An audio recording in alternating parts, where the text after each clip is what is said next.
Good evening, Mr. Mandel. Well, hello there. Actually, I do have a SCNC Zoom account. I forgot I did. So it's my, oh, we're being recorded now. Okay, we'll talk off. Yeah, no problem. Perfect.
Can you hear me?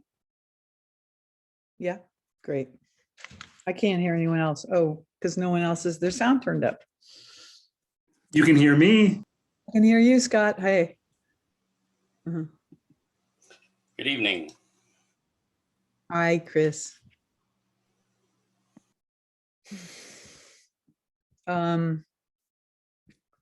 Let's see. I was looking for the agenda.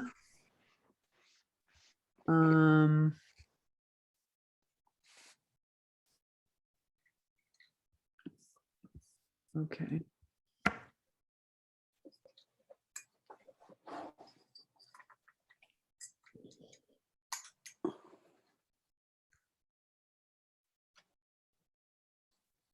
All right, I'm just going to wait for a few more of our committee members to get here.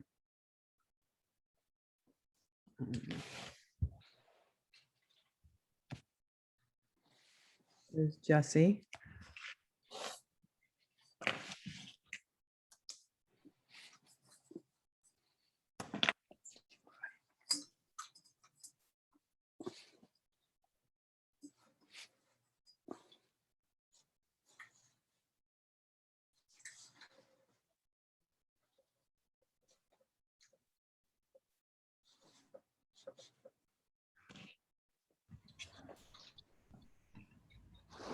Hello. Who's saying hi? Susan? No, it's not me saying hi, but I'll say hi. This is Amy Schulenberg from LA Sanitation and Environment. Hi, Amy. Hello. Your name is Christopher somebody else. You know that it's when it goes to Zoom, I need to rename myself. I'm going to make all the committee members co-hosts, so you guys go to the top. Or is there we don't have we disabled the chat feature? Yes, but I still have the participant feature, so. Hi, Jesse. Where's Chip? There's Chip. Who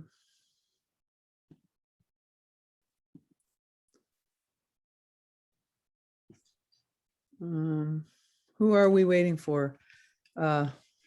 Lily is not here.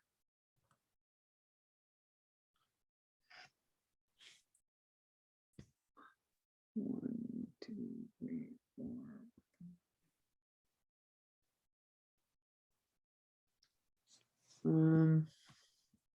Hi, Shane Phillips.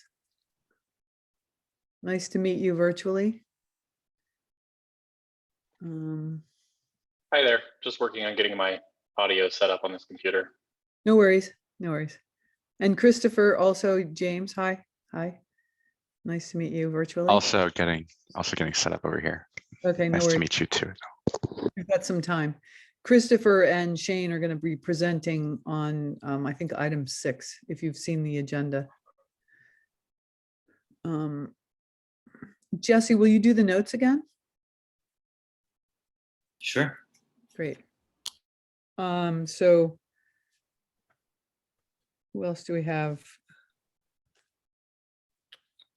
Hold on.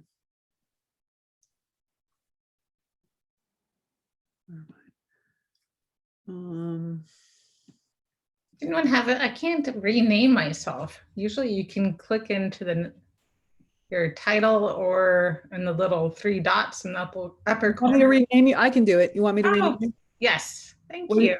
Just put Amy? Sure. Put Amy, AMY. Yep. And then if you want to put my last name, it's SCHULENBERG. Thank you. How's that? Did it go? Perfect. We're still going to call you Chris, but You can call me Chris. Just don't call me late to dinner. Something like that. Alex is in the air, so I know he's not coming. And we're waiting on Lily. Do we have a quorum, Chris? Chip, do we have a quorum? Yeah, I'm bad at that kind of math. I know it's simple, but we're missing, Melanie Winter is not here, and Lily is coming. I know she's coming, and I don't know if Randy's going to attend or not. And so it looks like we do have a quorum without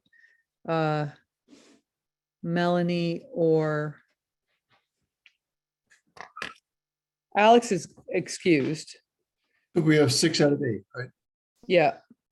And Melanie. So 2, 3, 4, 5. Where do you get 6? I got 5. 6. I have 5 out of 7. And I was counting Randy, so 5 of 7.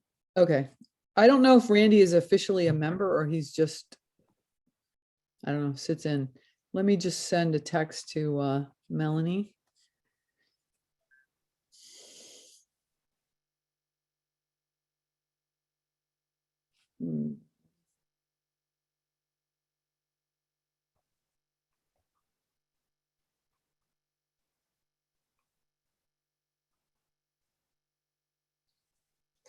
Okay, let's go ahead and get started because it's 7:06.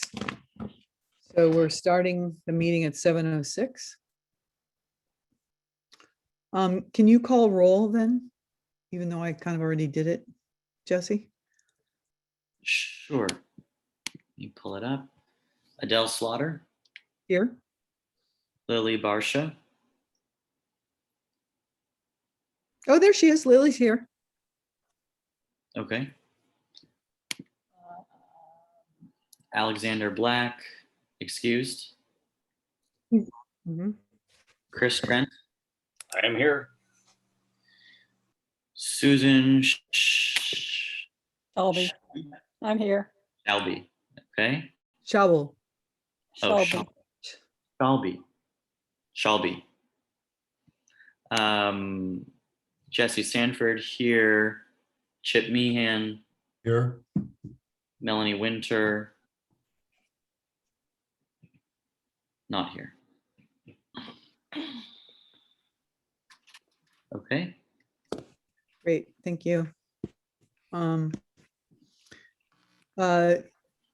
Before we go into the reports for the committee, I just want to add, I sent the last minutes around. Did everyone have a chance to read it? Could we just do a consent vote on the minutes? Even though technically we don't really need minutes because it wasn't an official meeting, but whatever.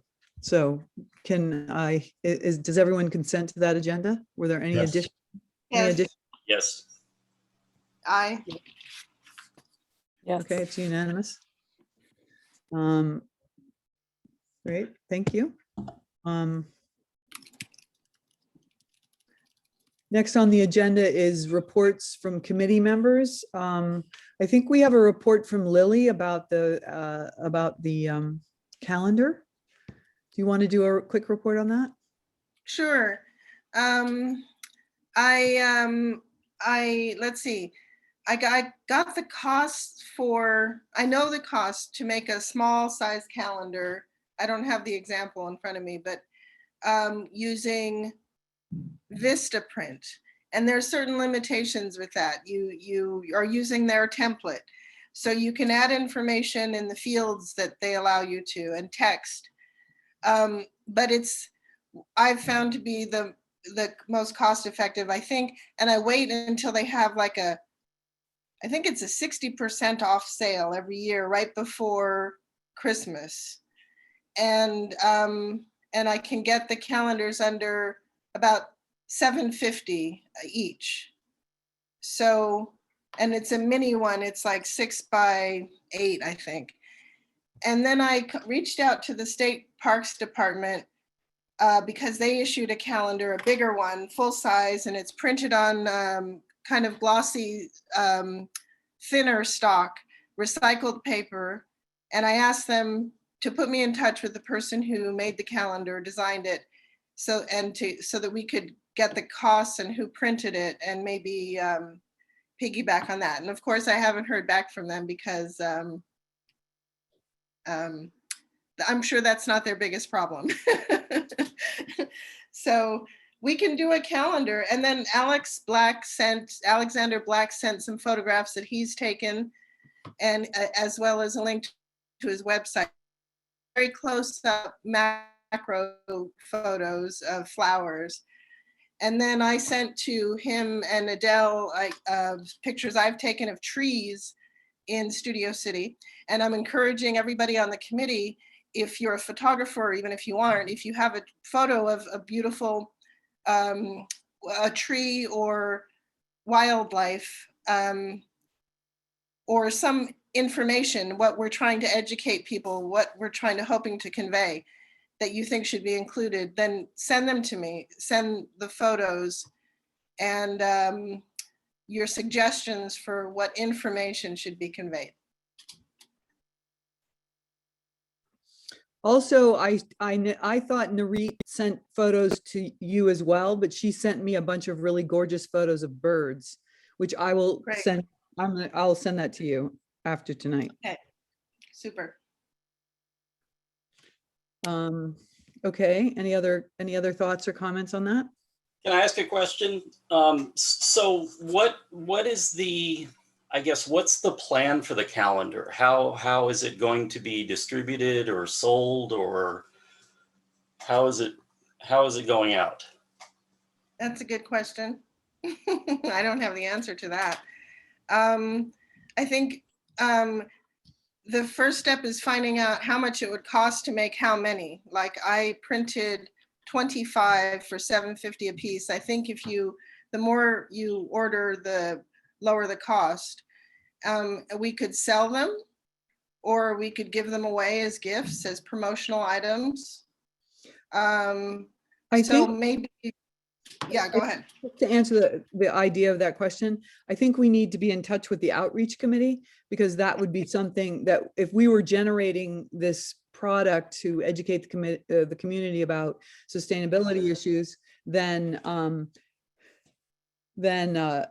the outreach committee might want to use it as a way to reach out to the community, and they might have a more organized way to do so. So I mean, one of the goals I think on a lot of the committees is for the committees to work together, which we're going to be talking about that on specific topics tonight.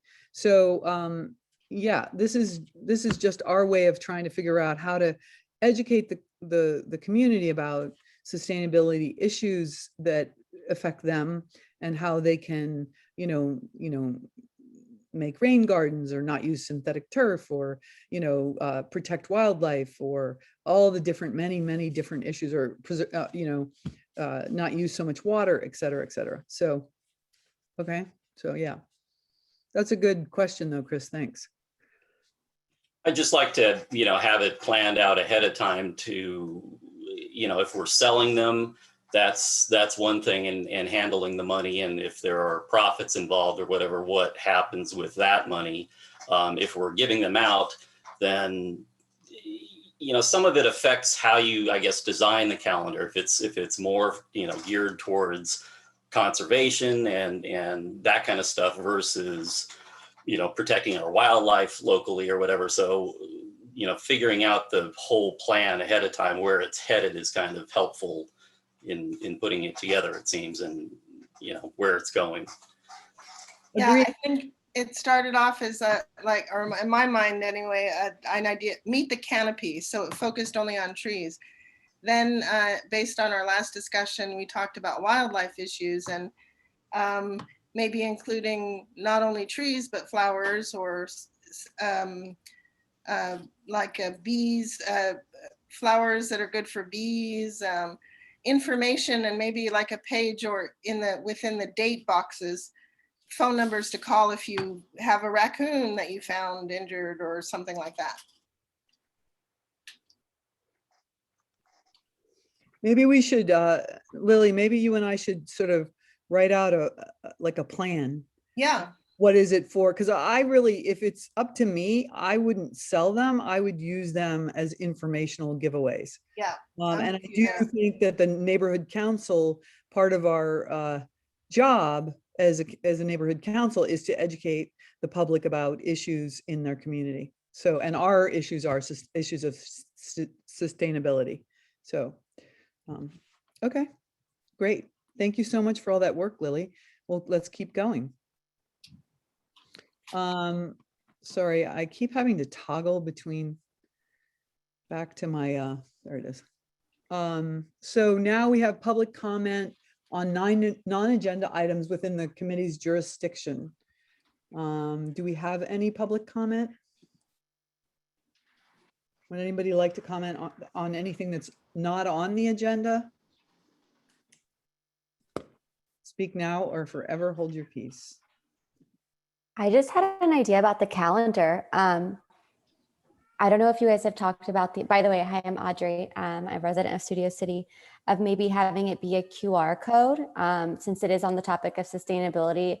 Maybe instead of printing paper, unless it's on recycled paper, it's a QR code that residents of Studio City can pull up on their phones and can save digitally and can share with their neighbors and friends. I know on my street, we're all in the same email chain, so we share a lot of stuff electronically.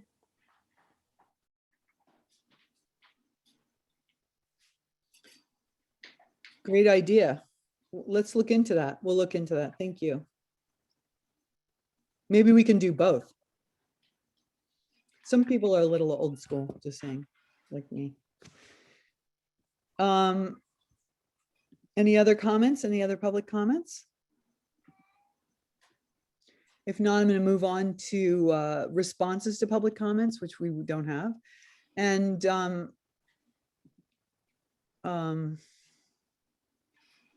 let me see. I wanted to, where did that go? I wanted to read the letter that was the motion that was sent to the Adele, Yeah. before you do that, I just see someone has their hand raised, the phone number starting in 561. Oh, okay, great.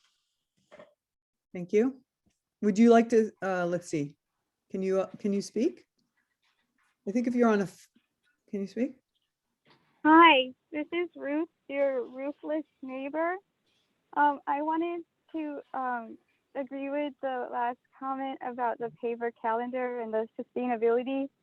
I think like that it was really expensive too.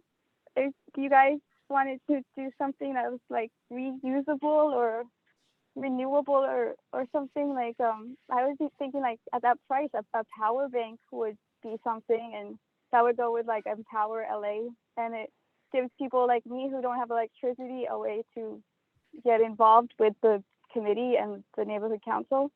So that was our idea. Thank you. Thanks, Ruth.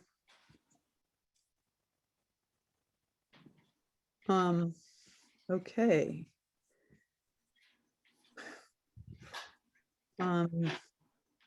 I don't have easy access to the, oh, here it is. Actually, I'm just going to report on the fact that this letter, oh, here, it's short. It's short. I can read it. This is the letter that went to Councilman Paul Krikorian regarding the Greenway project. On August 18th, 2021, its regular meeting, the Studio City Neighborhood Council passed the following motion. The board of the Studio City Neighborhood Council requests Councilmember Paul Krikorian to confirm that the budget is secure and available for the Studio City Greenway revitalization between Laurel Canyon and Whitsett Avenue, as well as confirm support for robust community engagement and a community-driven design process prior to any project design. Lastly, we support a LAMC 41.818 designation that prohibits encampments from this greenway. Otherwise, there is little reason to go ahead with any revitalization. And that was signed Randy Freed and sent on August 18th. So I just wanted to report on that, what happened with that motion. I'm sorry, I'm struggling with keeping the agenda up here. Okay, here it is. Are there any, do we have to do, Chip, do we have to do public comment on that? Do you know? I don't think so, because you're just reporting back on action the president took. And the point of information was that the letter that we had recommended was modified with the inclusion of that particular homeless code. Yeah. And there's no timing on that, right? So that went out last week? Yeah, it went out on the 18th of August, I think.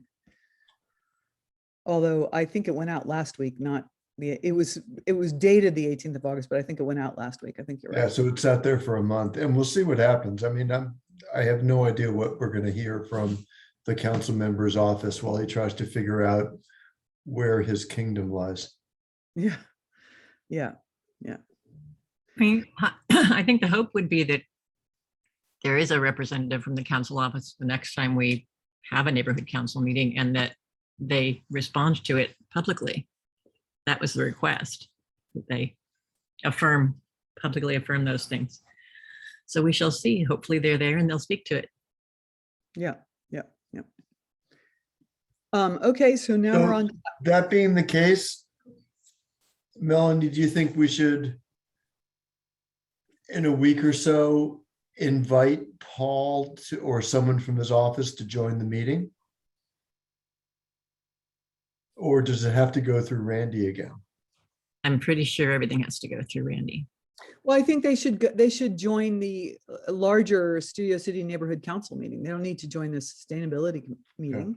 Right? So I think that's sort of on Randy to see if whoever is replacing Jessica should go in and speak to them. And when is the next full board meet, the full CNC meeting? Isn't it the first or the something Wednesday of every month, the third Wednesday of every month? I'll look that. I think it's the third Wednesday of every month. So that would be the 20th. Mhm. Yeah. Any other comments on the motion? Yes, I do. Go ahead, Ruth. Oh, so thank you. I wasn't sure if I was muted. Yeah, no, I think that that's horrible that Randy did that, and I think that he will not legally be able to do that because there's laws that make the river a natural resource that needs to be accessible to the public at all times. I know that in certain stretches of the river, the village gardeners were paid thousands of dollars to maintain it and did nothing. And the trash cans overflowed for more than a year until I actually got Jessica to get Rec and Parks in here to empty them. So the homeless people care about more about the river than the people who are paid to care about the river. And you guys shouldn't ban them from it. It's public. Thank you. Just as a correction, Ruth, Randy didn't do it. The entire board voted on a motion to add that clause. And Well, then, let me finish. And so it wasn't a single person doing it. It was the group made a group decision. Just so you know, it was an amendment, a friendly amendment that I, as the sustainability chair, actually refused, and then they voted that way anyway. So, that's just to clarify. well, thank you so much for banning me. All right. I wasn't banning you. That's not what I said. You're friendly, very friendly. All right, I'll be going. Thank you. Don't go. Did she not understand what I was saying? Oh my God. Okay.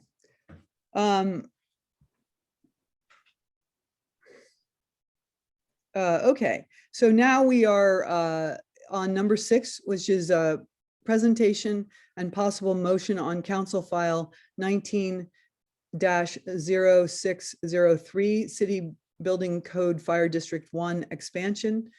I sent all the links and different articles on it, and we have 2 people presenting tonight. Christopher James and Shane Phillips are presenting about this issue and would like to explain it in greater detail. Do you guys want to do you need to do slides or anything, or? I don't. I have just some notes I wrote down. I spoke to, I think, like the neighborhood council wide sustainability council a while back, so I can just use the same notes I wrote, if that's okay. That's great. Christopher, do you mind if I go first, or do you? After you, please. Okay. Yeah, I'm just going to read through here. So this will be a few minutes, but hopefully it's a pretty good overview and analysis. So just for anyone who doesn't know me, which is probably everyone, my name is Shane Phillips, and I work at UCLA for the Lewis Center for Regional Policy Studies. I run the housing initiative there, so do a lot of housing policy research and analysis and writing and education. I've been following the fire district for almost like 3 years, actually, because there was an initial proposal that predated this one, but it kind of went nowhere, but it was very similar. But this has been around for a while, and it's just been kind of kicking around the halls of council, but not really doing much until recently, where it has gone through a few committees and might have to go back, but it seems to be making some progress, which is concerning. So I just want to be clear. First off, I'm not an expert on building codes or fire safety. My understanding of these issues is informed by conversations with experts, but my knowledge is more general, so my comments will mostly be in that vein. What I will say about kind of building codes generally is that the people who write the international building code, on which state and local codes are based, these are not people who mess around. They take their work very, very seriously. There may be somewhat different benefits to different materials and types of construction, but none of the options in the International Building Code are unsafe. So I just want to set that as a baseline. What Fire District 1 does is it prohibits certain types of construction, types that are approved in the International Building Code, based on location-specific characteristics specifically of denser neighborhoods. So I want to emphasize that point, that the expansion of Fire District 1 would be limited to the denser and more central parts of the city, which will be important in a few minutes. Second, I do want to state plainly that this is first and foremost a campaign by the concrete industry. Councilmember Blumenfield picked it up and has defended it on his own, arguments. And I'm not here to question his motives. He may have other reasons he cares about this, but there's no question that the main proponent of this proposal is the concrete industry. And they are doing similar things in cities across the country, primarily big cities. The reason is if certain types of wood construction, which is what Fire District 1 bans, if those aren't allowed in places where most housing is being built or wood construction is made more expensive, then concrete suppliers are the biggest beneficiaries of that, as well as steel suppliers to a lesser extent, because those are the only other things you can really build housing out of. So while I think we shouldn't dismiss the arguments in favor of expanding FD1 simply because of who's backing them, I do think it's important to keep those motivations in mind. So for those who haven't been following the proposal, Fire District 1 is a regulatory overlay in the city of LA that prohibits type 4 and type 5 construction. There are 5 types total, so it's the latter 2. Type 4 and 5 construction are the least restrictive construction types. But again, I want to reiterate that that doesn't mean they're unsafe. They're approved by the International Building Code. Fire District 1 currently covers all of downtown Los Angeles, parts of Hollywood, and a few other areas. It covers a small geographic area within the city overall, but an area that includes a very large share of the housing being built within the city.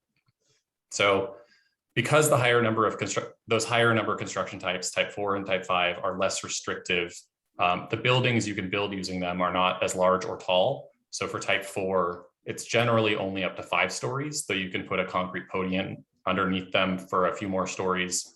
And for type 4, it's only up to 4 stories. So especially for type 5 construction, this is how you can build 3 and 4 story, quote unquote, missing middle housing without breaking the bank. It's a lot more affordable. If you have to use type 1 or 2 or 3, which usually involves concrete and steel, then your costs go way up, which means fewer homes are financially feasible to build. The ones that are built have to rent or sell for more. Or in the case of subsidized housing, we have to spend more public funds to build each unit. In their report to council, city staff estimated that shifting development from types 4 and 5, which FD1 bans, to the more expensive types would increase the cost of construction and materials by 10 to 50%. A little more here. So since I'm talking to the Sustainability Committee, I want to be clear that expanding Fire District 1 would unquestionably have negative environmental impacts. So the biggest impact actually is kind of indirect, which is that fewer homes would be built in Los Angeles, including in the most transit accessible neighborhoods in LA. And since failing to build homes doesn't actually cause people who would live them to no longer exist, it means more homes are going to be built somewhere else in the country, almost all of which have either higher car dependency, water and energy consumption, and greenhouse gas emissions, or all of the above, than we do here in Los Angeles. The other major impact, which is more direct, is that to the extent that some development shifts from wood frame to concrete or steel for its structural materials, that's going to increase emissions by a whole lot. As you all know, by its nature, wood captures carbon in its production, whereas the production of concrete and steel entails really immense greenhouse gas emissions. And I'll just note that mass timber, for those who might be familiar with that newer construction material, this includes things like cross-laminated timber and other materials. These were approved in the 2021 edition of the International Building Code. And because they are a version of type 4 construction, they would also be banned within Fire District 1. So all this sounds pretty bad. I do want to acknowledge that it could still be worthwhile if FD1 were addressing real fire life safety issues. That's how this is all being pitched. My view is that it does not address any fire life safety issues. Going back to, IBC approves these and is okay with these building types. If we go back to the original motion proposed by Councilmember Blumenfield, the first 7 paragraphs of that motion are all about wildfires and risks to homes built in the hills and wildland urban interface. And that's obviously a very real concern in this state. But then in the 8th paragraph of that motion, it starts talking about the need to protect new multifamily housing. without explaining the connection between wildfires and the multifamily development coming online in the city. And that omission is really important because the places where wildfires are occurring and the places where dense multifamily housing are being built are almost entirely mutually exclusive. Throughout this entire process, no one has persuasively articulated what safety problem the expansion of Fire District 1 would address. It's my informed but nonetheless personal view that that's because it doesn't address a real safety problem. They're proposing to expand FD1 to cover a larger share of the city, and they're proposing to do so in exactly the locations where life-threatening fires, especially wildfires, are least likely. So I had a few more things I could say, but I've already gone a long time. I think I'll just summarize here really quickly and just say, expanding Fire District 1 would increase the cost of new housing, especially less expensive missing middle housing types. It would increase emissions at both the human and the building level, and it wouldn't meaningfully improve safety.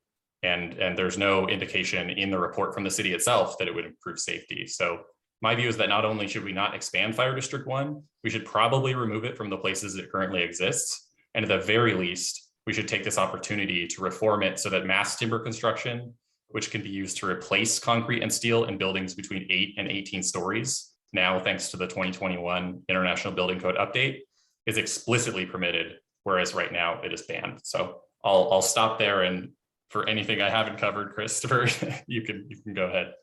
Pretty impressive summation, Shane. Round of applause all around. I do want to just kind of piggyback on what Shane was saying, and if I could share the screen, there are a couple of slides that I could show that I think would demonstrate where Fire District 1 would be expanded to.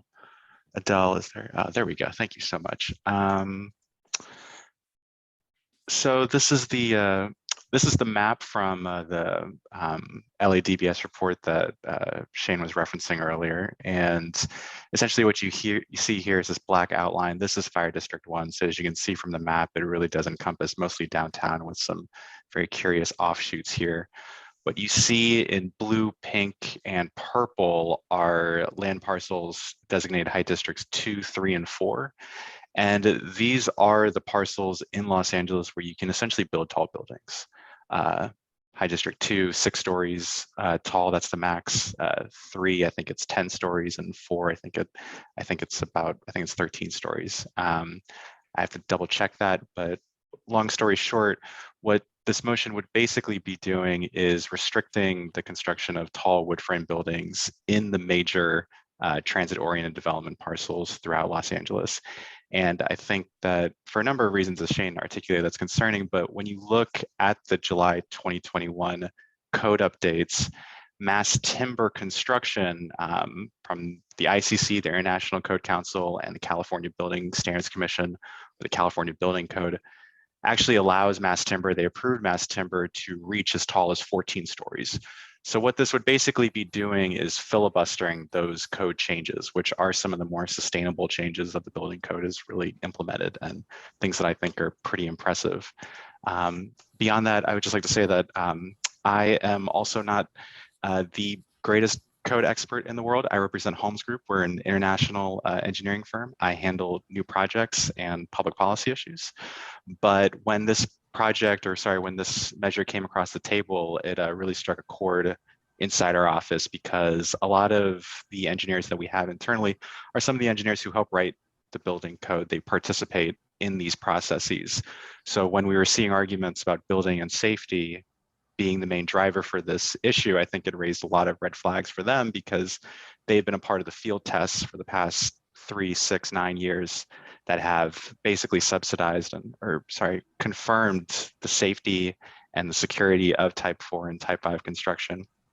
Shane mentioned some of the sustainability benefits. I don't think I have to share more about that when it comes to mass timber, but I will just share a couple slides that I think that I usually reference just as a general overlay. What you see here is basically just a diagram of life cycle assessments through building construction. Here on the left are concrete special moment frame construction. So essentially building via concrete. When you keep going all the way to the right, down here, wood framed heavy timber, this is that type 4 construction that we were talking about. And you can see the CO2 emissions just really fall off the cliff the more and more wood that you incorporate into the project. And when you're doing your LCA analysis, there are sustainable opportunities when it comes to concrete construction, lowering the embodied carbon inside concrete.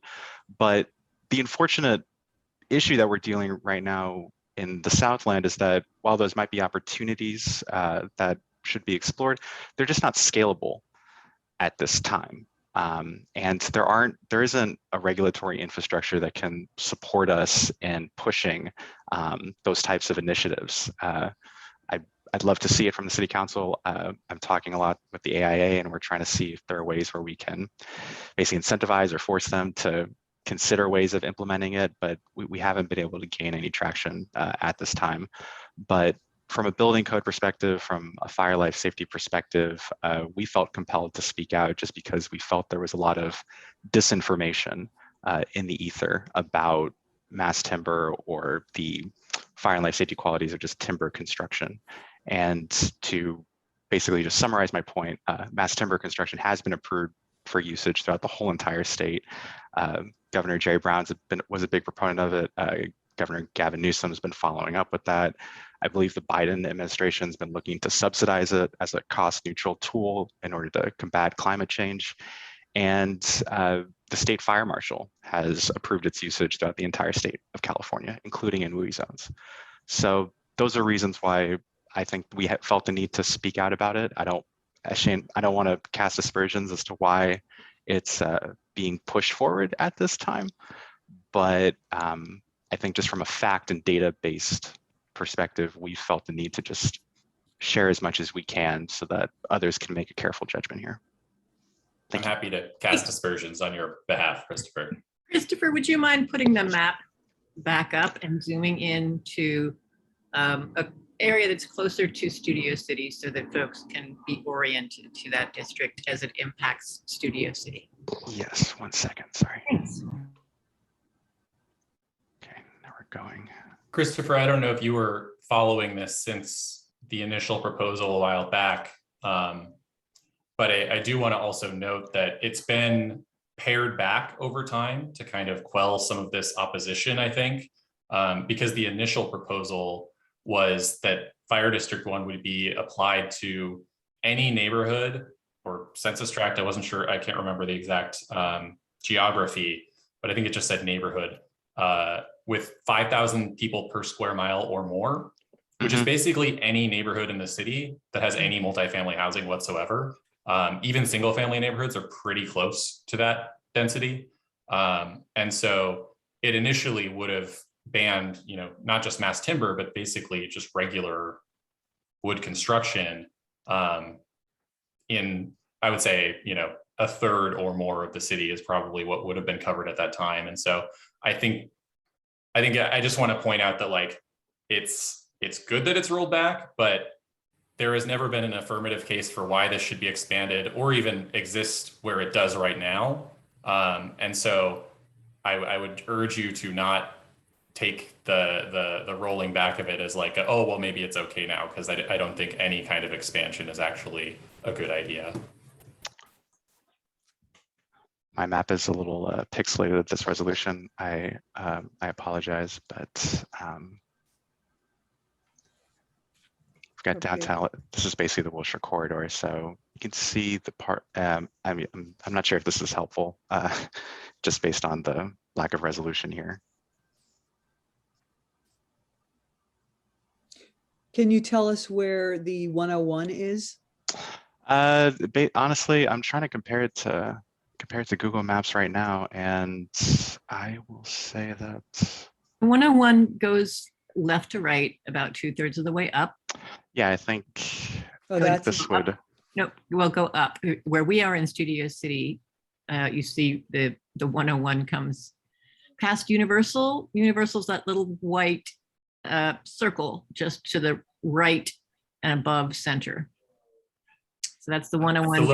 The little triangle to the northwest of it, basically. Yeah, and so that's That the general 101 area. passing it and then going left and becoming the 101 and then hitting the 405.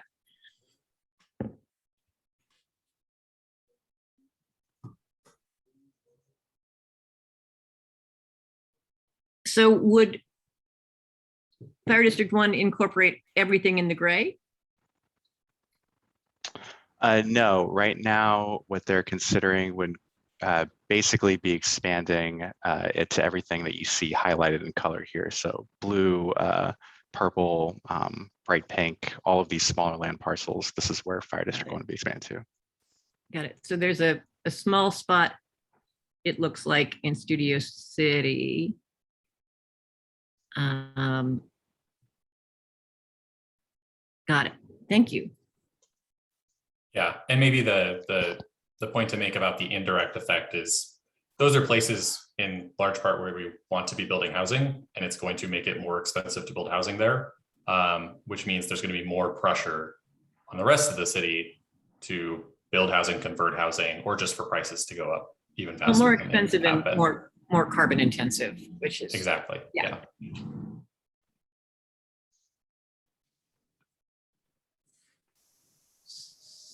So can we have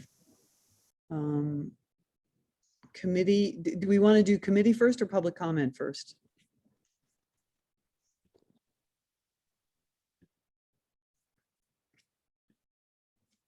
Okay, let's do public comment. Brandon? Yeah, I do have a question about this. No one's mentioned earthquakes yet. When you're building with heavy timber, does it take more timber to get into compliance with earthquake safety regulations than it would be for concrete or steel? Because both of you were very intelligent. I'm very impressed by both Shane and Christopher's knowledge, but neither of you have mentioned earthquakes yet, and this is earthquake country.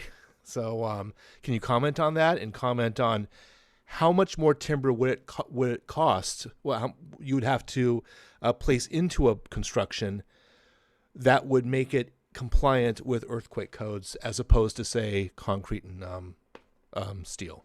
Thank you. I'm not sure if Shane, you want to go first on this one? I don't know the answer. My understanding is, I mean, again, International Building Code isn't approving laws that would, allow buildings to be constructed that would fall down in earthquakes or anything else. But I feel like I get a little mixed up between different things. I think in some respects, building out of wood is an improvement because it's lighter, which means the swaying doesn't cause as much, you don't have as much weight that's swinging back and forth. Christopher, correct me if I'm wrong. That's about all I know. No, that's a good point. Because it's a lighter system, it's essentially a more efficient lateral system. There's less chance for buckling and collapse because it's a little bit more flexible of a material. And just for the earthquake, trying to think of the right way to say this, the earthquake concerns when it comes to heavy timber in particular, that those are folded into the code updates. And yeah, I mean, that's as much as I can really say about it. It's been looked at, it's been addressed. It's been deemed safe for California.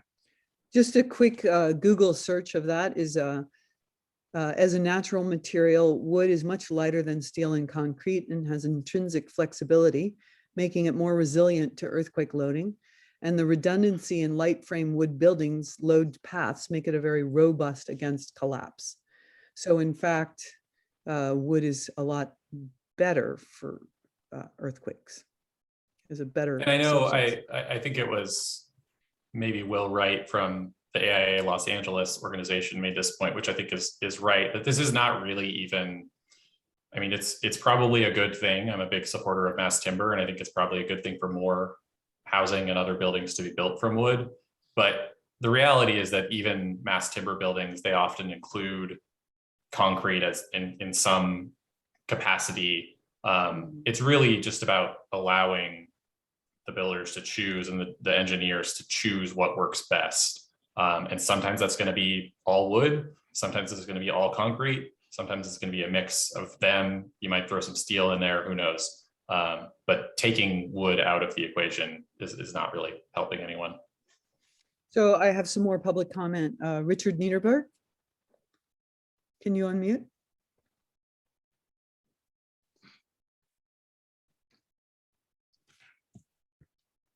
Go ahead, Richard.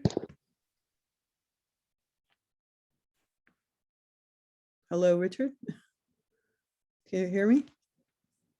We're not hearing you.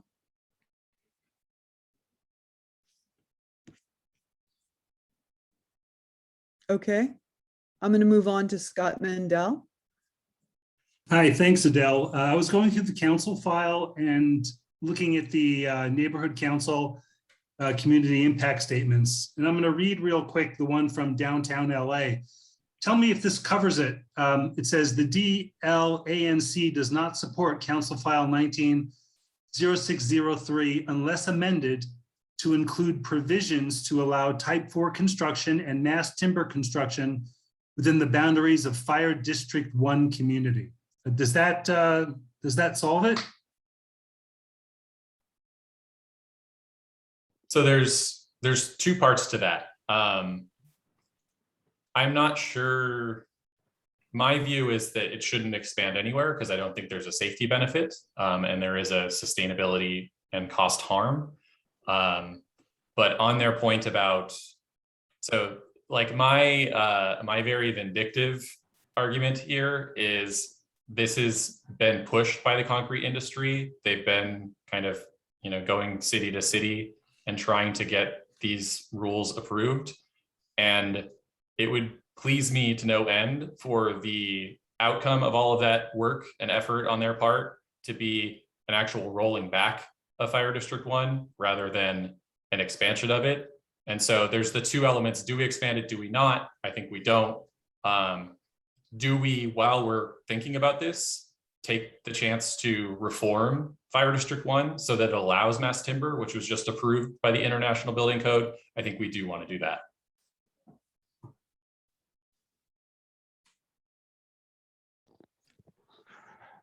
Scott, I think was your question specifically just about that single community impact statement and its impact on this measure? Was that your question?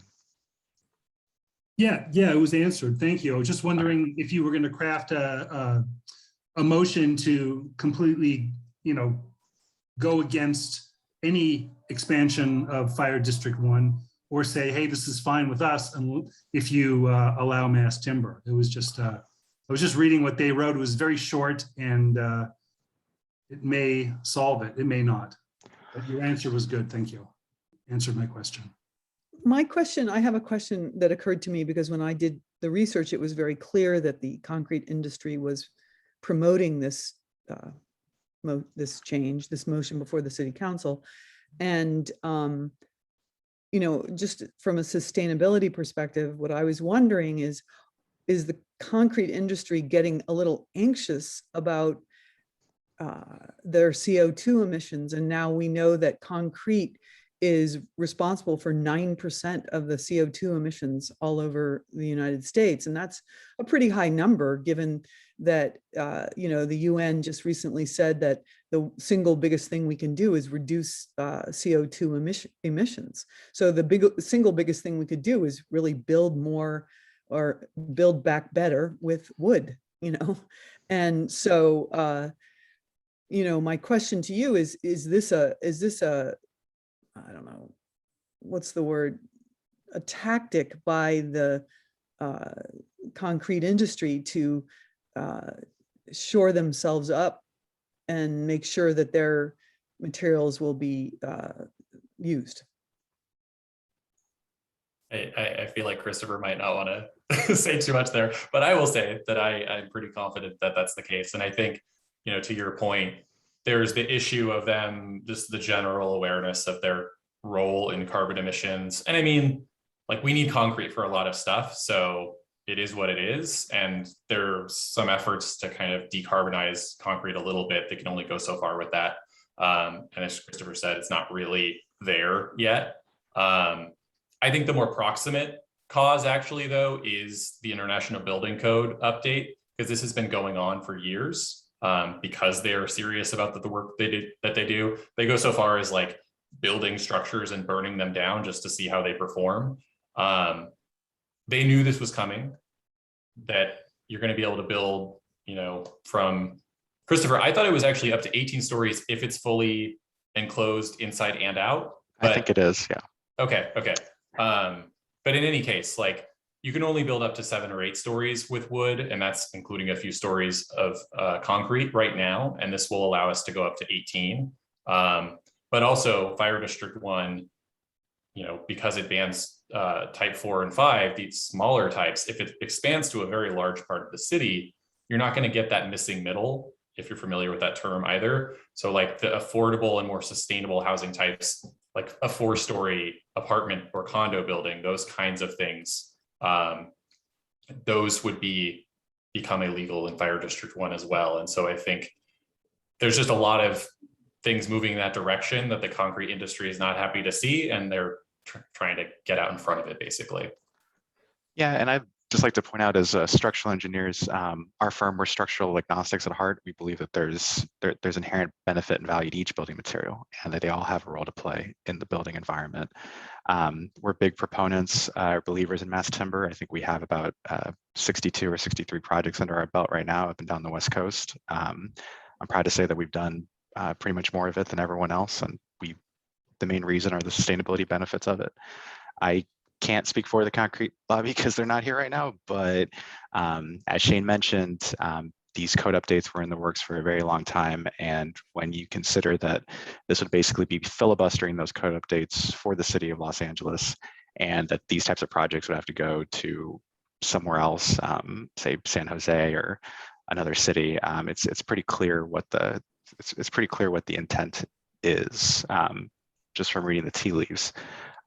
Having said that, I do want to make one more point about type 4 construction and its fire resistant qualities. Type 4 construction requires non-combustible walls, so a non-combustible exterior envelope. So if there were any risk of wildfire, it would be summarily protected just based on the existing code requirements, without any further updates. I have comments from the committee.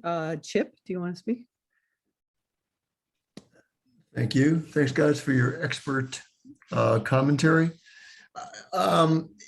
It's obvious. I don't think that the concrete industry is so worried about their carbon emissions as much as they're seeing the images of Paradise burning and all the other places. And, you know, Three Little Pigs, people know that concrete doesn't burn.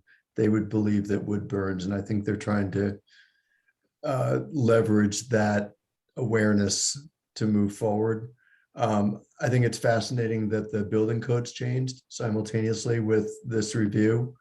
So I would propose that the Sustainability Committee recommend that before the fire zone is expanded, there's a full review of the new building codes to find the legitimate way moving forward. You know, we have flats and we have hills in Studio City. There are some areas that are very fire prone in the community and some areas that are not. We will need every solution available to maximize the housing stock. We shouldn't limit ourselves, particularly since this is obviously and transparently profit motivated by the concrete folks. But I think if the Studio City Neighborhood Council recommended a more thorough review before we accepted an expansion, that would make sense. And Shane and Christopher, would that sort of be a solution that would be in keeping with what you guys are looking at for as an outcome? For my part, I think it's giving almost too much credit. I think asking for more study it's been done. I think we know where this stands. My preference would be that you just oppose it and recommend reforming or updating Fire District 1 to allow mass timber construction type 4 A, B, and C, I think is what they're called. They actually did have, I'm not sure if it was building and safety and maybe some other departments were involved. There was a report, it was a while back, maybe 4 or 6 months ago, where they looked at various concerns, and if you haven't seen that, I would take a look, and it might already address your concerns, but I don't know that it needs more study, to be honest. I understand it's more, kind of a more diplomatic approach, Right. but I'm not sure it's necessary at this point. Are we in a position, Adele, where we need to comment on this because I think we need to send it to, we need to send it to probably safety and maybe land use. But I think that as a sustainability committee, we can absolutely make a recommendation that this is not a sustainable project, that, to period, full stop, and oppose it on those grounds, and then send it to the main committee to see what they say. But I want to hear from Melanie Winter, who, had her hand up. Sure. I don't want to, I want to be mindful that we have 2 other agenda items, but I was wondering if, at first, a comment on the agenda. When I clicked on the link you provided, it goes to a file not found. So I wanted to look at Resida's CIS, because I assume that Shane and Christopher, you were maybe nudging us towards something similar to Resida's CIS. And if we're going to pass a motion, it's great to have some guidance. It's unfortunate we don't get to share documents and have a chat with the way this is set up, but if somebody has one that they can get us started on, that would be great. My comments on the side are, we can't get away from concrete and steel in certain infrastructures. Our pipes need fixing, our bridges need fixing, and we need transportation. We're going to have to use concrete and steel, and in certain building construction, we're going to have to use concrete and steel too. But where we have alternatives, we should absolutely be using them. And I wanted to ask Shane, or Christopher rather, you showed the chart that you used to show the life cycle carbon assessments, and I wanted to know which tool you used. There's a discussion going on on the water side of things in Los Angeles about, I'm pushing for accounting life cycle assessments on our water projects. And the question is bouncing around about which tools would be agreeable to use. And I keep hearing a different thing. So I was curious which one you used. I believe this one came from our San Francisco office, that study in particular. I believe they used the LCA tool that was pioneered by the director of sustainability at Skanska. They're a kind of global development firm. They build in Europe, the US, all over. I believe that was the one that they used, but Say that again, which one? The LCA assessment tool that was developed by Skanska. Got it. Thanks. And then if you have a draft motion comparable that you can share that we can work from, that'd be great. Thanks. If you can't see the screen, I put it up on the screen. Got it. Thank you. This is the Reseda Neighborhood Council strongly opposes council file, etc. We recommend that the city of Los Angeles vote against this measure, while Reseda Neighborhood Council applauds careful and well thought out fire safety measures. The density rules in this measure would affect the entirety of Reseda and make it much more expensive to build and invest in Reseda, with little to no additional safety benefit for our community that reflects our real risk from wildfire. And then there's their full statement. So, and I just want to be clear that I'm personally, Holmes, we're not advocating that you necessarily you go any which way on this issue. It's my goal to provide all the facts that I can to help you reach a careful judgment. I think that I'm also not a resident of Studio City. Our office is in downtown, so I want to be respectful of your autonomy and your desire to make decisions that you think are in your best interest. But from a sustainability standpoint, from a code perspective, from a fire life safety perspective, our company felt there was just way too much disinformation, misinformation out there that we thought it was necessary to just correct the record so that others can make choices that they thought was in their best interest. Appreciate you being agnostic. Shane is not quite so hamstrung. Shane, do you want to bring this I'm home happy to for let us? you know how I feel. You want to help us craft a motion so we can? well, we have vote on it? we have someone else with their hand raised. Audrey? Hi. Wait, let me put my video on. Thank you guys for creating this, and thank you all of you for serving on this board. I'm new here. I love the environment, and I live in Studio City, so I thought I would join more so as a listener, but provide any ideas or insight or have questions, whatever. So this is me at the risk of potentially sounding totally ignorant. But so wood over concrete is an easy decision to make, but what are the negative sustainability effects of not limiting the amount of housing built in a condensed area? And I asked that as a resident who lives on the hillside. So like I deal with a lot of traffic getting down to like Vendor Boulevard. So if there were a fire and there's more housing built on our street and they're going up, and now there's so many more people trying to leave and get out of their house, and they're not single family like housing, and that's now multifamily, what does that look like from this like a safety perspective for us, you know, but also like the sustainability effects of having more people in a condensed area, because the more construction, also the more pollution, whether it's wood or not. So I would just love to know, Christopher and Shane, like what your feedback is on that, especially since you're not residents of Studio City.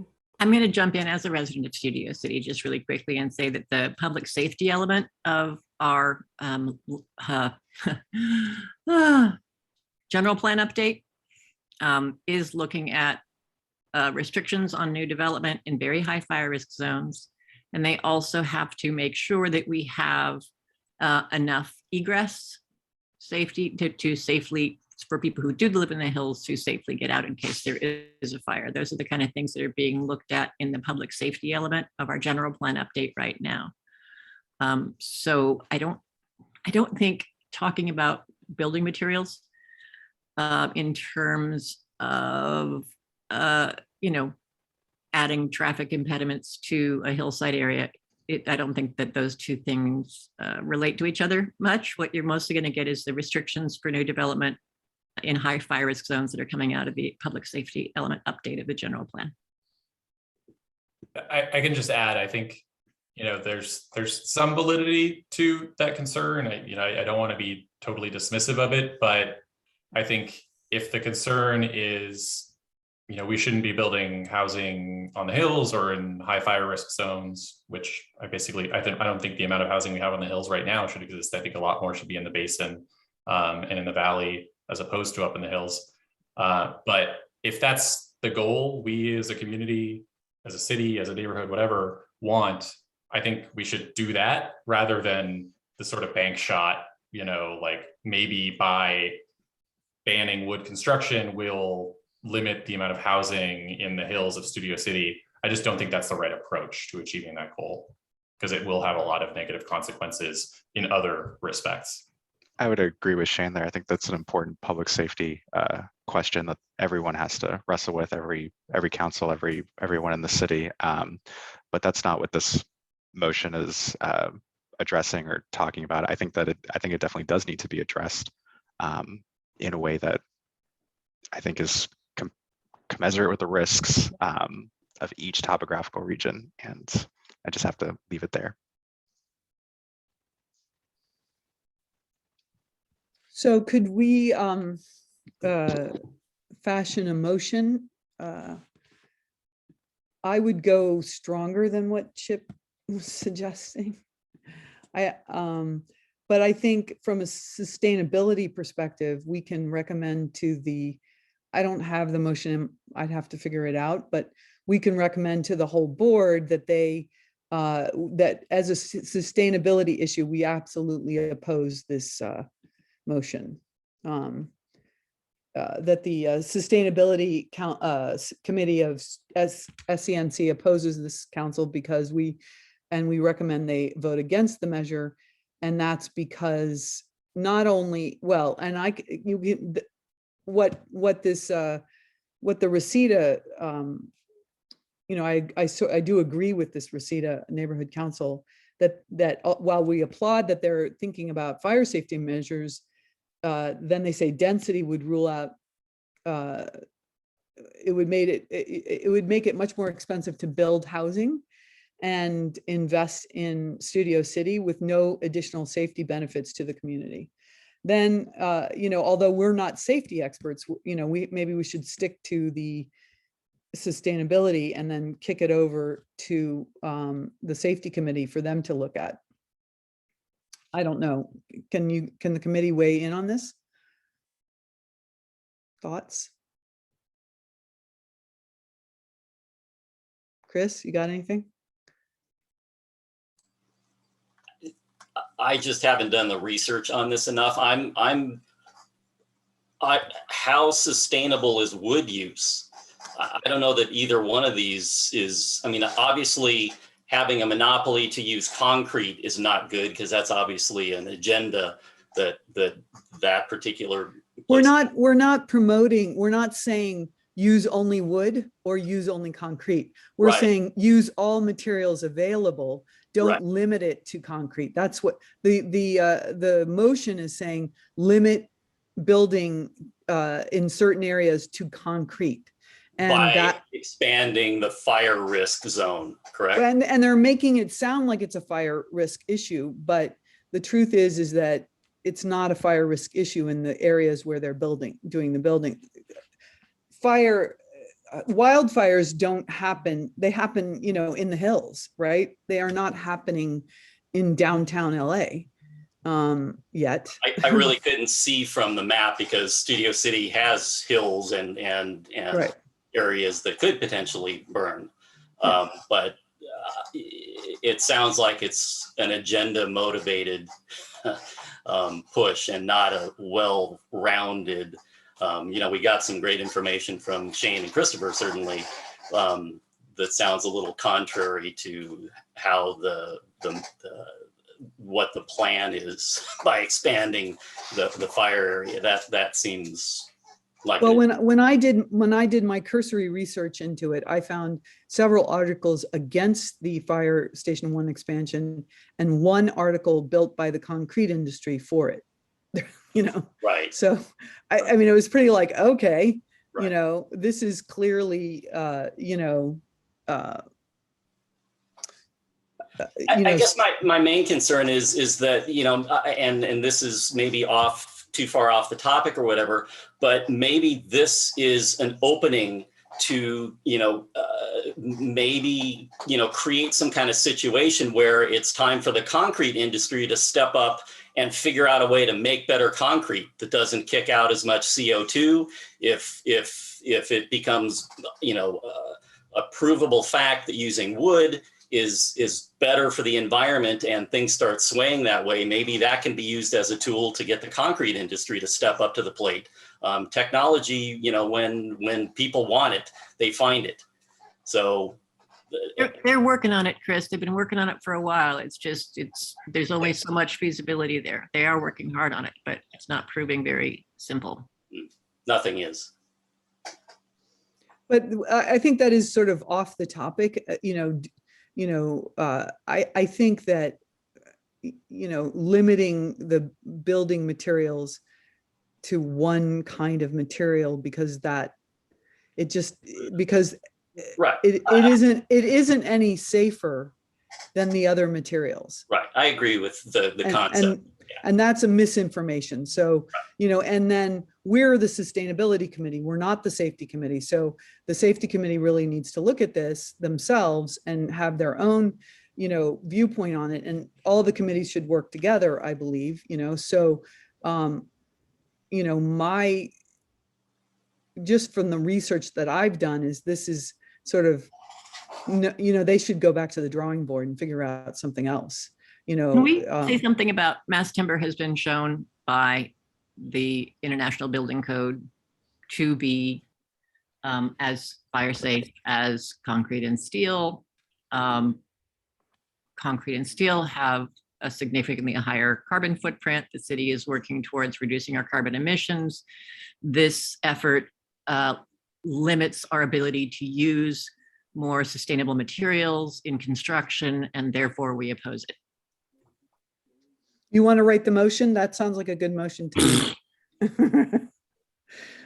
I'm sitting And here I trying. do think the Reseda one has some good material in there. And Adele, I think you were on the email with Jamie York from from Rosita, who I think wrote that motion. Yes. So that might be a good place to draw some The difference inspiration. is Reseda doesn't have Hillside in their district and we do. So we would have to make some changes to that. And I think Yeah. we're focusing as a sustainability committee, so focusing on the difference in the embedded carbon in one material and another, and limiting our ability to use more sustainable building materials as we're trying to meet these, highfalutin goals that we aren't funding any effort towards meeting.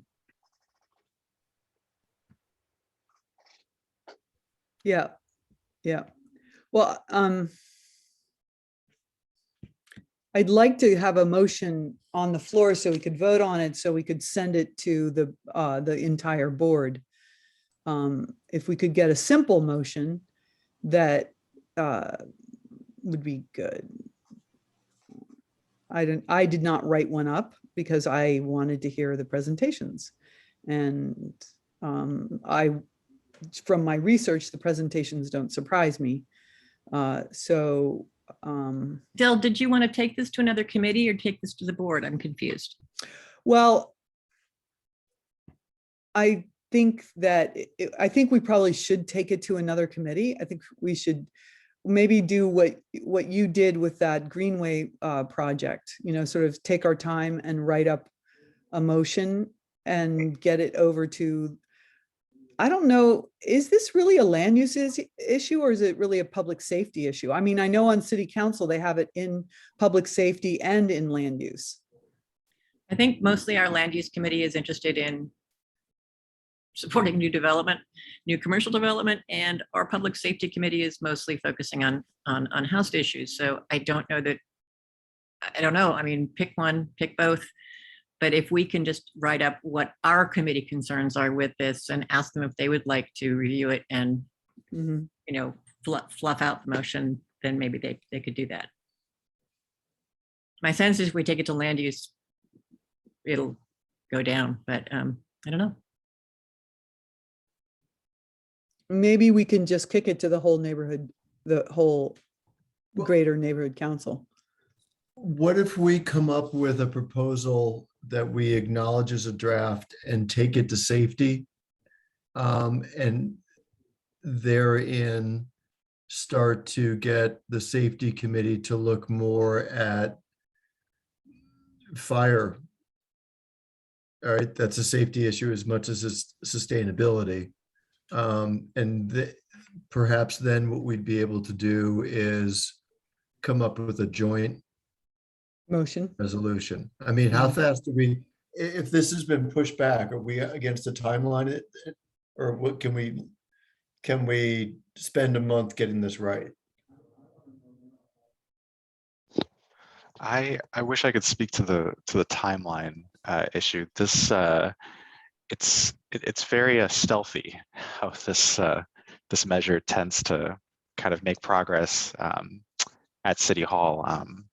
I have my own little tracker that I use to see whenever Plum is meeting to discuss it, but I get as much as 2 days notice sometimes. And it just, I wish I could say, a week, a month, 2 months, but my humble suggestion is the sooner the better, because it seems as though that it seems they're trying to move as let us just say steadily as possible.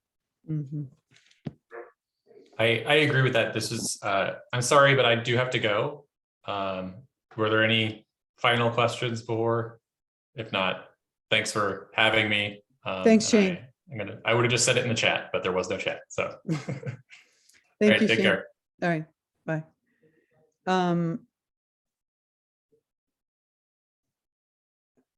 So we've already had public comment and we're sort of trying to figure this out.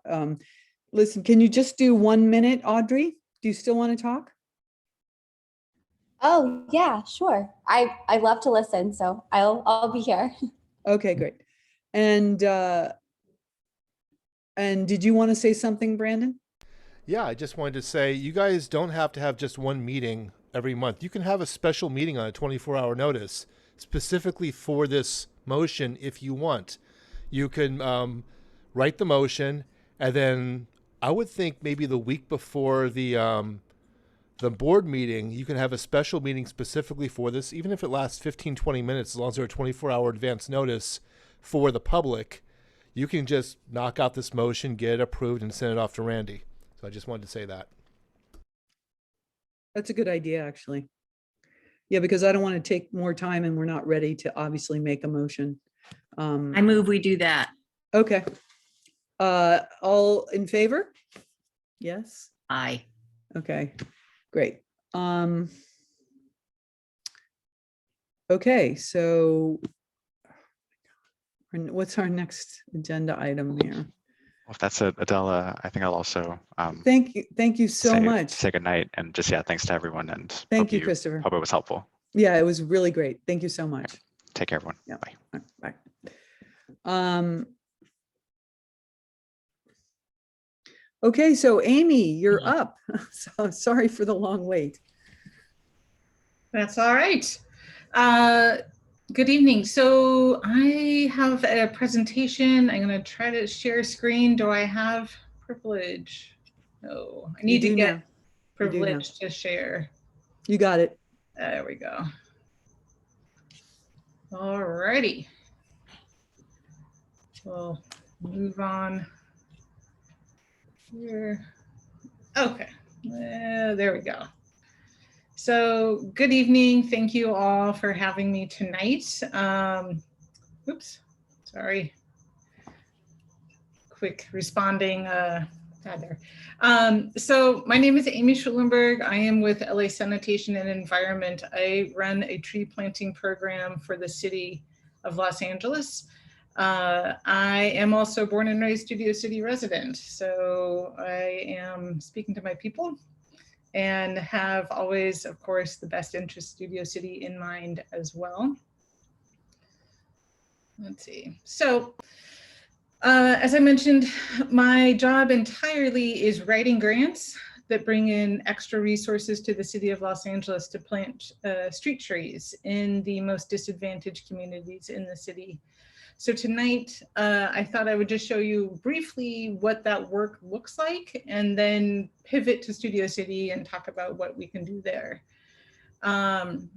I have up here a couple of great pictures. I have a grant called Tremendous that is working throughout the city, but on this project specifically in Watts, this is on Imperial Highway, and I was working with Northeast Trees on this one who actually plant and do the contracting work. They actually hired young adults from the housing at Imperial Gardens to do the planting on that one, and so that was the immediate community working there to improve the community and add the greening, which was fantastic. And then on the right in the middle is just a good before and after. If you've ever been in Boyle Heights, there's the Evergreen Cemetery, which is their largest green space they have in their community. Didn't have any trees around two sides of a 4-sided parcel that was very large. So we just did 56 trees there. In Boyle Heights. So my projects cover what I call essential corridors most often. So that is the major transit corridors, like in Studio City, that would be Ventura Boulevard, and then, Laurel Canyon, Whitsett, Coldwater on the border, that have a lot of the shops, a lot of transit, a lot of people walking about. So that basically what we're trying to do is get the most bang for the grant buck here. So how many people get to walk under the shade of a tree? So is it around a school or on the way from the library to the park, something like that. The program also, we do have trees available for residences that will sign up to water and care for their own trees. So we really try to bring the greening into the neighborhood as well off these main corridors. Tonight, you might hear me talk a little bit about planting spaces in the city of Los Angeles. And so you see here in the picture on the left is what we call an open parkway. And the parkway is that space between the sidewalk and the curb that is a city public easement area. And on the right, you can see that same area had been completely concrete. And so the grant we had here cut out 24 square feet of concrete and filled it with soil so that we could then plant a tree at a community planting event. So when we talk about concrete cuts or tree wells, that's something like you would see here on the right versus that open parkway on the left. So my work in LA Sanitation, or LA San as we call ourselves, we are part of the Green New Deal. It is definitely a collaborative effort. It takes a lot of people to try to green our city, as I'm sure you can all imagine. My tree planting work goes directly towards the idea of increasing canopy in the areas of most need. So, as well as increasing how many trees are planted. And so this was a quick look at 2015 to 2020 grants that my program brought to the city is over $8.5 million. I would like to say that actually today I found out that 2 grants I had been writing were selected to move on to a final phase of an application process. So those 2 grants will be another $2 million, again, brought into the city for tree planting specifically. And I gotta say, the great thing with those grants is that it brings the concrete cut money where the city doesn't have the resources to do that sort of work. If you see on this one, as looking at, there's all the names of the grants up at the top and how many trees were planted. I particularly love that over 2 acres of concrete have been removed on these grants alone.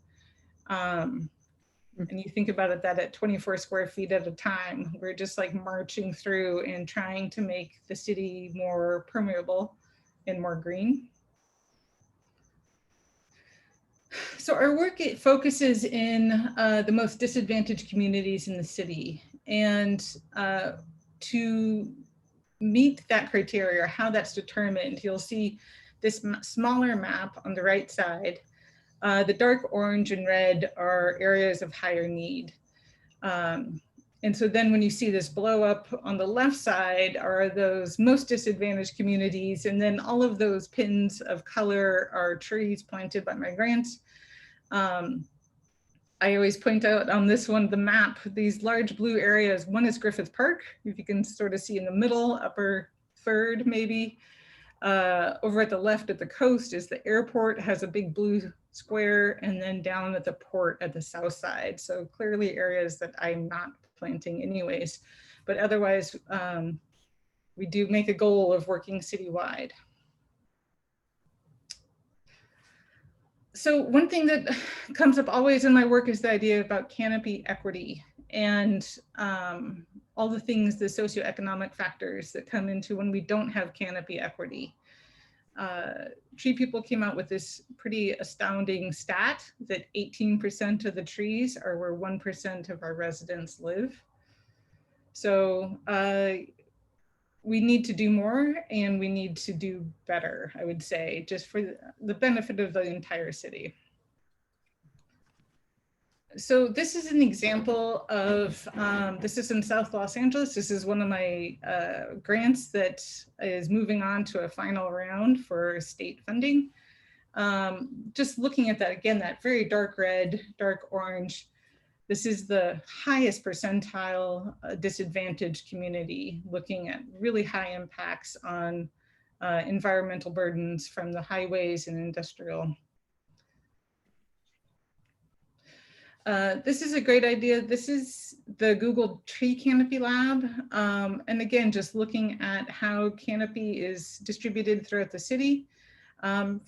And again, just an example of where the grants usually are working. This community has 5% canopy. The city average is 21%, but that is taking into consideration this dark green swath you see that is clearly the Santa Monica Mountains here on this map. Mm-hmm. So we're looking at Studio City though, right? And tonight I just wanted to talk about what we can do in Studio City. We are fortunate in that we don't meet those grant criteria for my projects I do for the city. but I am adamant about greening the city, and it is my passion and what I do all day and night. So if we look at Studio City at that same mapping, this is the CalEnviro screen. And if you've never seen it, it's a really fascinating mapping done by the Cal EPA. And you guys might be able to use it as a resource for all sorts of interesting data. Here you can see Studio City has a little dot and it kind of says Studio City. There's some dark green below it and then sort of green moving out here in the center towards the rest of Studio City. So basically we do have quite a bit of excellent canopy. This dark green section south of the boulevard and the Silver Triangle area has like 5% score because it has like 36% canopy. It's one of the highest I run into. I picked up this one, so this eastern end of Studio City, you can see that has some orange. Tried to pick up some of that data. You can see if you right click on any of these squares, we'll pull up the stats that they use. And it's quite interesting because it does discuss socioeconomic factors such as English as a second language, housing density, median income, that sort of thing. But as well, then they're looking at particulate matter coming off of highways, water pollution, things like that, even asthma rates. So this is a fantastic resource. I highly recommend it to anybody. You can go to CalEnviro Screen 3.0 just on Google, and you can put in a zip code and you'll end up with this cool looking map of the whole state. But if you put in our zip code, it'll take you down here to Studio City. This is the Google Tree Canopy Lab. This is another cool thing that's out there using LiDAR. Just again, you see Studio City here outlined in the black. You can see the effect of the Santa Monica Mountains and the tree canopy we have in the hills versus the flat part of Studio City. Again, this as an average is saying that we have about 32% canopy, which is quite a bit higher than the rest of the city. But it doesn't mean that we don't need trees. It doesn't mean we don't get hot. So this is also on the Google Tree Canopy Lab. You can do a toggle and do a different drop down and look at the heat index. So you can see that it does get quite hot in Studio City, as we all can attest to. And certainly more trees are always beneficial. So tonight, so if we're looking at this thing, so what can we do for Studio City? What is the best way that we can try to green our community? Again, I have to say that my work professionally cannot work in Studio City area because it is not a high need in terms of that canopy coverage. But there's certainly places we can use more trees. So what can we do? You know what we can do? We can plant free trees. They're out there for us. Think of how many, as you look at this shot, think of how many streets in Studio City you know like this, that have these nice big open parkways. They're well watered. We've got no trees in them though. So things we can do. So you can sign up for free trees and free yard trees, and I'll discuss the distinction on that slightly in a moment. Encourage everyone you know, talk to your neighbors, get somebody down the street to sign up for a free tree. They're out there, these are free resources. All the resident has to do is water the tree until it becomes established. One thing I do think is important, you know, our Ventura Boulevard has been, we're lucky, we have a lot of trees on our main section of Ventura, but patronize those businesses, let them know that like, hey, I'm so glad it's shady outside. So when I walk over here, that it's pleasant and I want to stay here longer. Then one thing, the number one complaint that comes up from businesses is they're worried that people won't see their signage and won't patronize their stores. So if you can shop locally and make it known to people that you love trees and you love seeing a tree, then that could, maybe that'll help, you know, let them know they did the right thing at least. As the neighborhood council, one thing that we could really do is advocate for tree watering funding. Free trees are out there, but sometimes there's a place it's hard to water. So think about multifamily housing. There isn't a bib on the front of a building. Maybe our transitional small business areas that don't have a way to water, that if there was a way to fund watering for street trees, there's free trees available. So that would be amazing. Later, I'm going to add some links here that we'll put up. And if you can put them on the neighborhood council site and really promote them. And again, these are free opportunities that anybody in the city of Los Angeles that is a resident, that is a DWP customer, can take advantage of free trees. So like, let's make it a banner that's always on the neighborhood council website. So again, as we're looking at opportunities, right, think about our big corridors. This is Laurel Canyon looking south below Moore Park. We have enormous apartment buildings and they don't have trees. That would be a lot nicer for the whole look of the Laurel Canyon. It would cool the buildings, and I'm sure that you're all familiar. Trees also, there's studies that it slows down traffic. So traffic calming would be great in this stretch. It gets quite a bit of cars and traffic. Google must have hit it at the most amazing time to not have any traffic on there. I don't know how they did that. So again, thinking about difficult places, we have a lot of concrete that cluster on the corner. This is the southeast corner of Whitsett and Moore Park. I look at this all the time and I just always imagine, what if we had trees along this small business strip? How nice that would be, how much cooler it would be. You know, we have foot traffic already, but that would just really make a neighborhood moment. Amy, could those businesses, the same as a homeowner, offer to adopt a tree and water it in front of the business? Yes. And then you would do a curb, you would do a sidewalk cut, put soil in and plant the tree? Yes, we would have to find the funding for the concrete cut to make those. That is something that I think I could try to work with if we get somebody to water it. The watering is the long-term commitment that is harder to get to. And again, just for example, I have a grant that was $2.25 million and watering was over a $1.5 million line item just to try to pay to water trees long enough to get them established. So it is that first slide back there, that's my dry cleaner. They would water that. They would absolutely, she would water that tree. Oh, no wonderful. Problem. She would, we could set that up. I mean, can you get a funding to do the concrete cut and then we get a tree and plant it there? If we had an idea that we had watering, yes, I would try to find. I'll talk to her and I'll write you an email. And okay. Adele, the young couple that owns the Laugh Out Loud studio, that's right.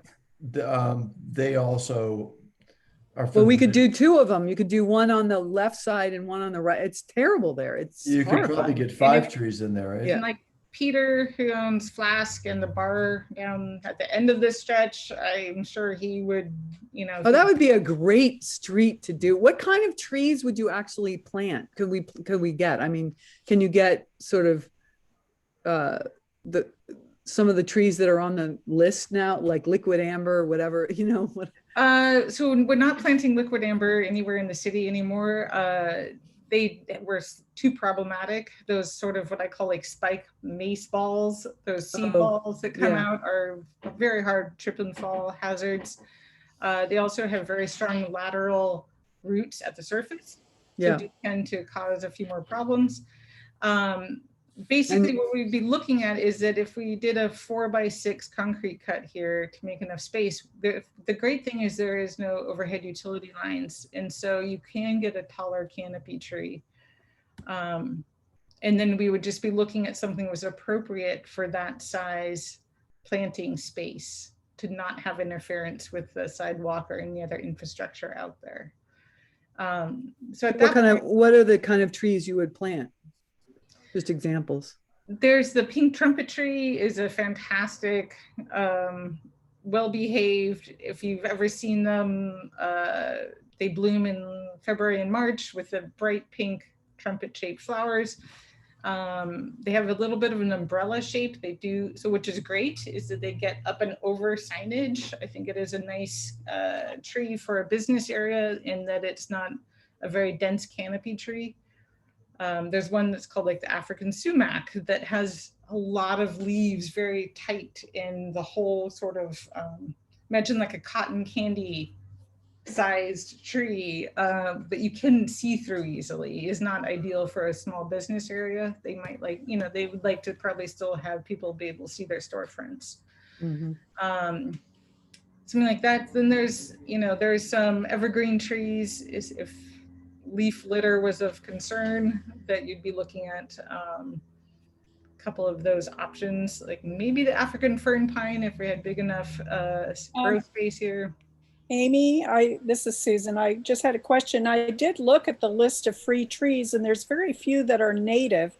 Is there any impetus to maybe looking at doing more native trees? Here's the problem. A native tree will not fit here.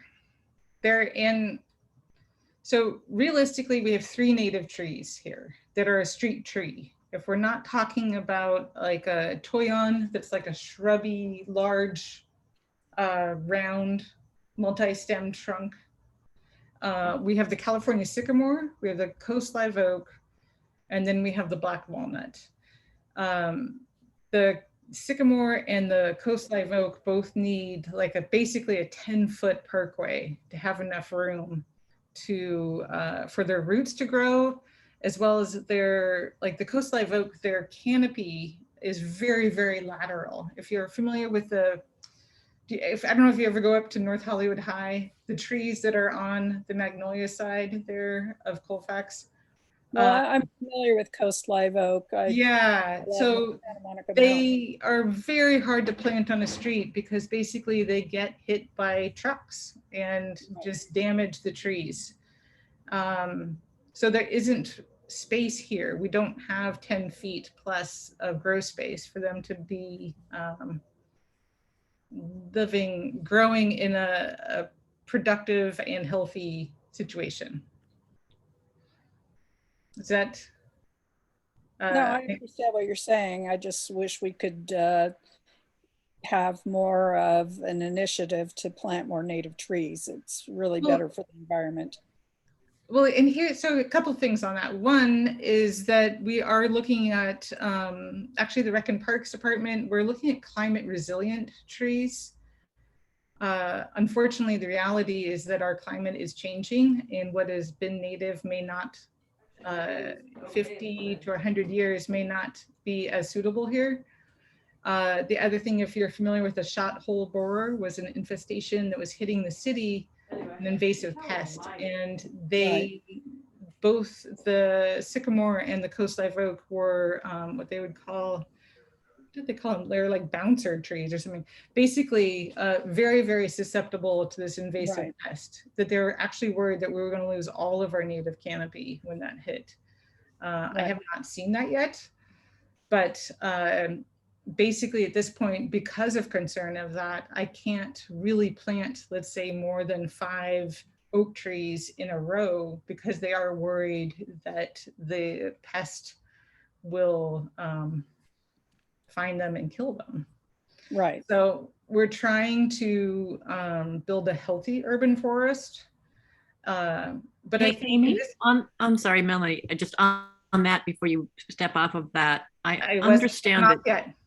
Go ahead. Shot hole borer. I understand that I think sanitation might have had a grant to treat shot hole borer rather than just cut down trees that have infestations. That was not my program. We don't have that much arboriculture kind of work in our department. Maybe it was street services. No, I think maybe it was street services, but if you're unfamiliar, maybe you should reach cross-departmentally and see if that thing got funded, because we've been cutting down trees with minor infestations, and now we have the ability to treat them. And I heard that the city got or was getting a grant to do that instead. So I hope that's happening. Yeah, last I heard there wasn't any known cure really, or treatment that worked, because that shot hole borer does reproduce inside the tree, whereas others borers exit the tree for reproduction. So you have a moment to try to spray them. I know this just came from the county arborist. So yeah, and again, unfortunately my job is planting trees, I never remove any trees. So luckily I don't have to make a decision about what trees get removed ever. But I did want to say though, back to the point about native trees. So the thing that is interesting and is perfect for Studio City is that people have the opportunity on your private property to plant native trees. That is a much better place for these large canopy trees than as a street tree. We have people with lots of large yards. There's no overhead utilities. There's nothing laterally that's going to necessarily conflict. You know, if you've ever seen a tree that's sort of been trimmed by the FedEx truck, you know what I'm talking about. And I think that is a place that we can all try to advocate for greening and for native trees, is to get people in their own yards is a place where we have amazing opportunities. Street trees alone are not going to save us. We need that private property space, in my opinion. So if I'll just slide through, I just have a couple more slides here. Again, just lots of concrete, that Colfax and Moore Park corner market, and both corners on the north side are pretty hot. I always figure the Moore Park it's sort of like our abandoned corridor. Like Ventura gets the bid, that gets a lot of trees and a lot of attention. Moore Park is a cut through highway and has none of the resources to try to improve here as you move east-west along this major corridor. So I did want to share, so City Plants, this is a place where you can get the free trees. So as a resident of the city of Los Angeles, you can sign up for a free street tree, and an arborist will come out and take a look at how much space you have in that parkway, if you have overhead power lines, what type of tree would be appropriate, how many can fit in there legally, and where they would go. So each site is determined on a 1-by-1 as needed case. So there isn't like a set, you can't say, oh, I don't know what tree you would get, because every site would be inspected individually. At the same time, residents can sign up for what they call on City Plants, yard trees. So a yard tree is something on your private property. This would go in your front yard, backyard, side yards, any of the sides, ideally that would be shading the most of your building from the sun. City Plants does get funding from DWP, and they're trying to reduce energy usage by shading buildings. So they do love people to shade their building. Like again, I grew up in Studio City, no one had air conditioning when I was a kid, because there was trees around most of the houses back then. So the amazing thing is they will deliver up to 7 free shade trees to your house. You do need to plant those yourself or have arranged for them to be planted, and those are 5-gallon trees. But they have a fantastic selection. There's a nursery list usually that's up that you can check what's in stock and choose for yourself what type of trees you'd like to have, if it's blooming or evergreen or pine trees or native trees or a combination thereof. And I'm sure you guys know this already. There's the Neighborhood Council Toolkit that came out from the mayor's office. They were definitely promoting the benefit of trees on that, and how to get free trees, how to encourage neighbors to get trees. It's another great resource that's already out there. So our greening game plan, my game plan, like, can't we all have shady streets with this, right? So what we need to do, we need to organize Studio City residents to sign up for free trees. And I think that must just B, trying to get the information to people that the free trees are out there. You know, it's at our fingertips. That's all we have to do is get people to sign up for them and have them water them. So then you can go to City Plants. Again, I don't work for City Plants. I work for the City of Los Angeles and LA SAN. City Plants is what I consider my sister agency. I work with them all the time, but they are a fantastic resource for this situation. Then also there's the Neighborhood Council Toolkit that has some other greening and sustainability ideas that are out there. There's talk coming up about cool neighborhoods and stuff like that. I'm sure you guys would be interested in. And that's it. So here's my contact information up there at the top, amy.schulenberg@lacity.org. I welcome any discussion on this, and I will give you all a moment to grab my email address, and then I'll stop sharing so I can see people and we can talk if that's all good. There we go. Hello, everyone. Now you're back. So I'm sure there's some other questions, comments.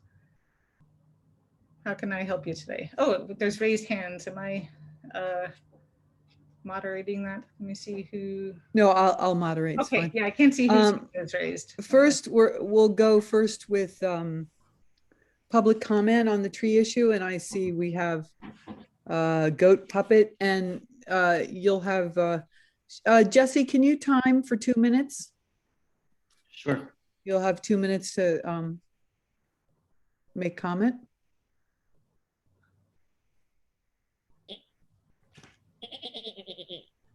Yes. So trees has been a big discussion tonight. Yes. So as you can see, for the first time, thanks to my video privileges, I'm able to reveal my true self. Holy sh! Is that you? Yes, that's right. I'm a demon. I work for City Hall, and I want more trees. But the problem is, people, water. You plant the pretty tree, and then you leave the pretty tree to die. Who the fuck waters these things? You have to have a water truck, or you have to put in sprinklers and get a permit. Yes, that's right. And it's good I see another animal on the line as well. And we'll hear from the doggy. Yes. I like trees. I like to go underneath trees and get shade after I spend a day eating vegetation, crapping it out, and saving you from fire danger, according to the Los Angeles Times. Really? Yes, that's right. So, who's going to water the trees? Put that into motion. Will you guarantee in writing that you're going to water the trees? And then if not, who enforces it? Tell me who's going to enforce it. Building and safety? Why, they couldn't even look at Paul Krikorian's building permits on his recent home sale. Look that up on mayorsam.com. So if they can't do that, how are they going to get your trees watered? See, that's the problem with City Hall. You think you have good ideas, but you're not pragmatic. Well, that's because they're liberal Democrats. That's right. They vote for themselves on their own destruction. Yes, you vote for tents, but you don't live in a tent. You vote for poverty, but you don't like poverty. You vote for traffic congestion. That's right.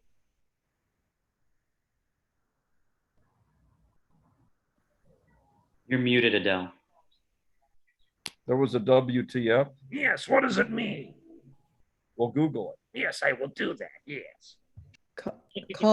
Call-in user, call-in user 1, you can speak. You have 2 minutes. Okay, thank you very much, Madam Chairperson. I think this is a great thing regarding the trees, but I think you should include the homeless. I think they'll be a great asset for this.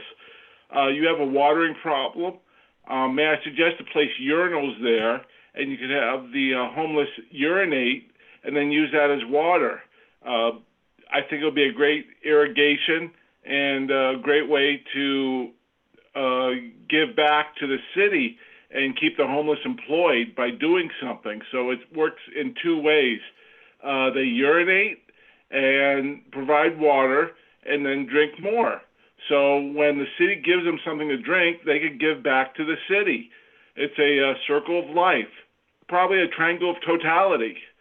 But I think that should be done. And also, they could use the fertilizer as part of their crap that they could do. So when they need a crap, you got fertilizer. It grows what we call more garden, which they could get food from the city, and it's another circle of life. So I think that's how it should go. That's for this committee to help the homeless help themselves. So urine and crap will be positive for the trees. That means you'll have water and fertilizer. Just like the city is always full of shit. Thank you. Thank you. Hey, that was brilliant. It was.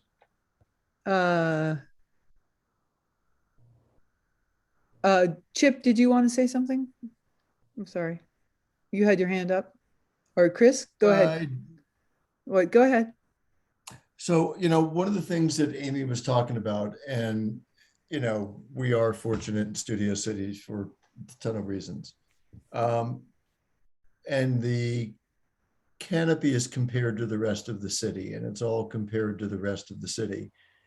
The reality is, if you dig deeper in those Google Maps, you'll find that particularly when you get north of Moore Park and you get closer to the freeways, you start to get some pretty startling airborne concentrations of particulate matter from all the roads. So it may be that there are parts of Studio City that are better than another and everything's better than Compton, but versus what we would think of as healthy, clean air, we have an issue throughout the entire region, and trees we know do filter that sort of toxin out of the air. And for that reason, we need to figure out a way to get more urban canopy there, in spite of the fact that we're not going to get an awful lot of help because there are other places within the community, within the city largely, that are much worse off than we are. So, this is something, if you're going to come up with another committee on urban canopy, and we talked about that, I'd be happy to work on that with anyone that wanted to. I think that we need to have a nuanced approach here, because if we raise our hands and say, give us money for trees, they'll look at you and say, Studio City needs nothing. Amy talked about the shot hole borer and the threat to the native species that were part of the urban canopy. I was looking at a project the city's doing for a tree inventory, and Studio City is way at the end of the list. We don't know when we're likely to get that, but I did see the individual tree inventories for Encino, North Hollywood, and Valley Village, which are fairly representative of Studio City. And you'll find out that liquid ambar, magnolias, and crepe myrtles are as much as 2/3 of the total tree canopy in those three cities. I think we're about the same in Studio City. Those are not native trees. Those are trees that are more comfortable in the Carolinas, in the mid-Atlantic states. And if we end up with a couple more summers like we've just had, we could have a substantial die-off in our canopy. And as much as I would love to see natives out too, I think as we look to get more canopy up, we're going to need to experiment with a variety of different species to make sure that there's something that makes it through what could be a 3 or 5 or longer year, heat spell. So I think we need to have a lot of work to get on this. And I think we can't do it ourselves. We're going to need to craft communication to the community and have them participate and take responsibility for multiple years. And I accept your appointment of being on this committee. Okay, it's a deal. Okay. Chris, go ahead. Hi, Amy. So I just had two clarification sort of questions. First, back on the native trees again. So you mentioned the 3 trees, the oak, the sycamore, which are obviously large trees. Are pretty much the rest of them, because we do have some smaller native trees, white alder and Pacific madrone, have pretty much all of those been considered at risk for climate change issues? There really is nothing else other than those big ones? Those trees are not very common in the Los Angeles basin and in Studio City area, if we're talking about ours. The alder is a riparian tree, so it would be in like a mountain creek type. And those two are not also, they're not approved as street trees. If you think So there's about, specific requirements for a street tree that, yes, if you that think really about it, limit. it's a tree is green infrastructure. A street tree has a job as well as being a tree and bringing all the benefits that I'm sure we all know.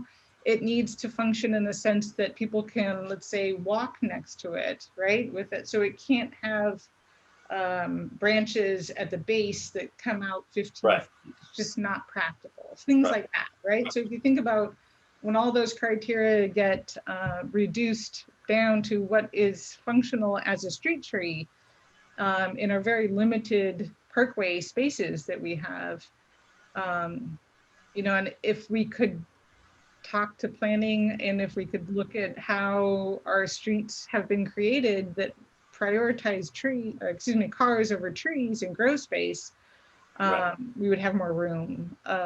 Again, like the black walnut is something you'll see in the hills here quite a bit in Studio City. It really is not a great street tree if you've ever seen a black walnut. It has like this amazing spread of multi-trunk, very low. Yeah, so there's just realistically not a lot of options here.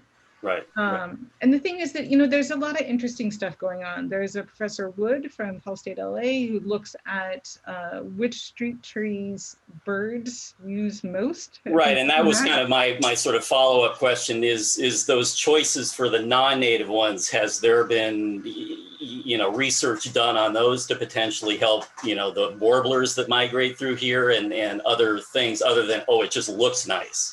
Yes, absolutely. And so, you know, as we live in an altered landscape that unfortunately is not going back to what it was before, Ever. right? So Yeah. when I am out sighting trees and looking to try to decide which trees would go where, if first of all, there's the very basic criteria, you need to look at how much is that parkway space between the sidewalk and the curb.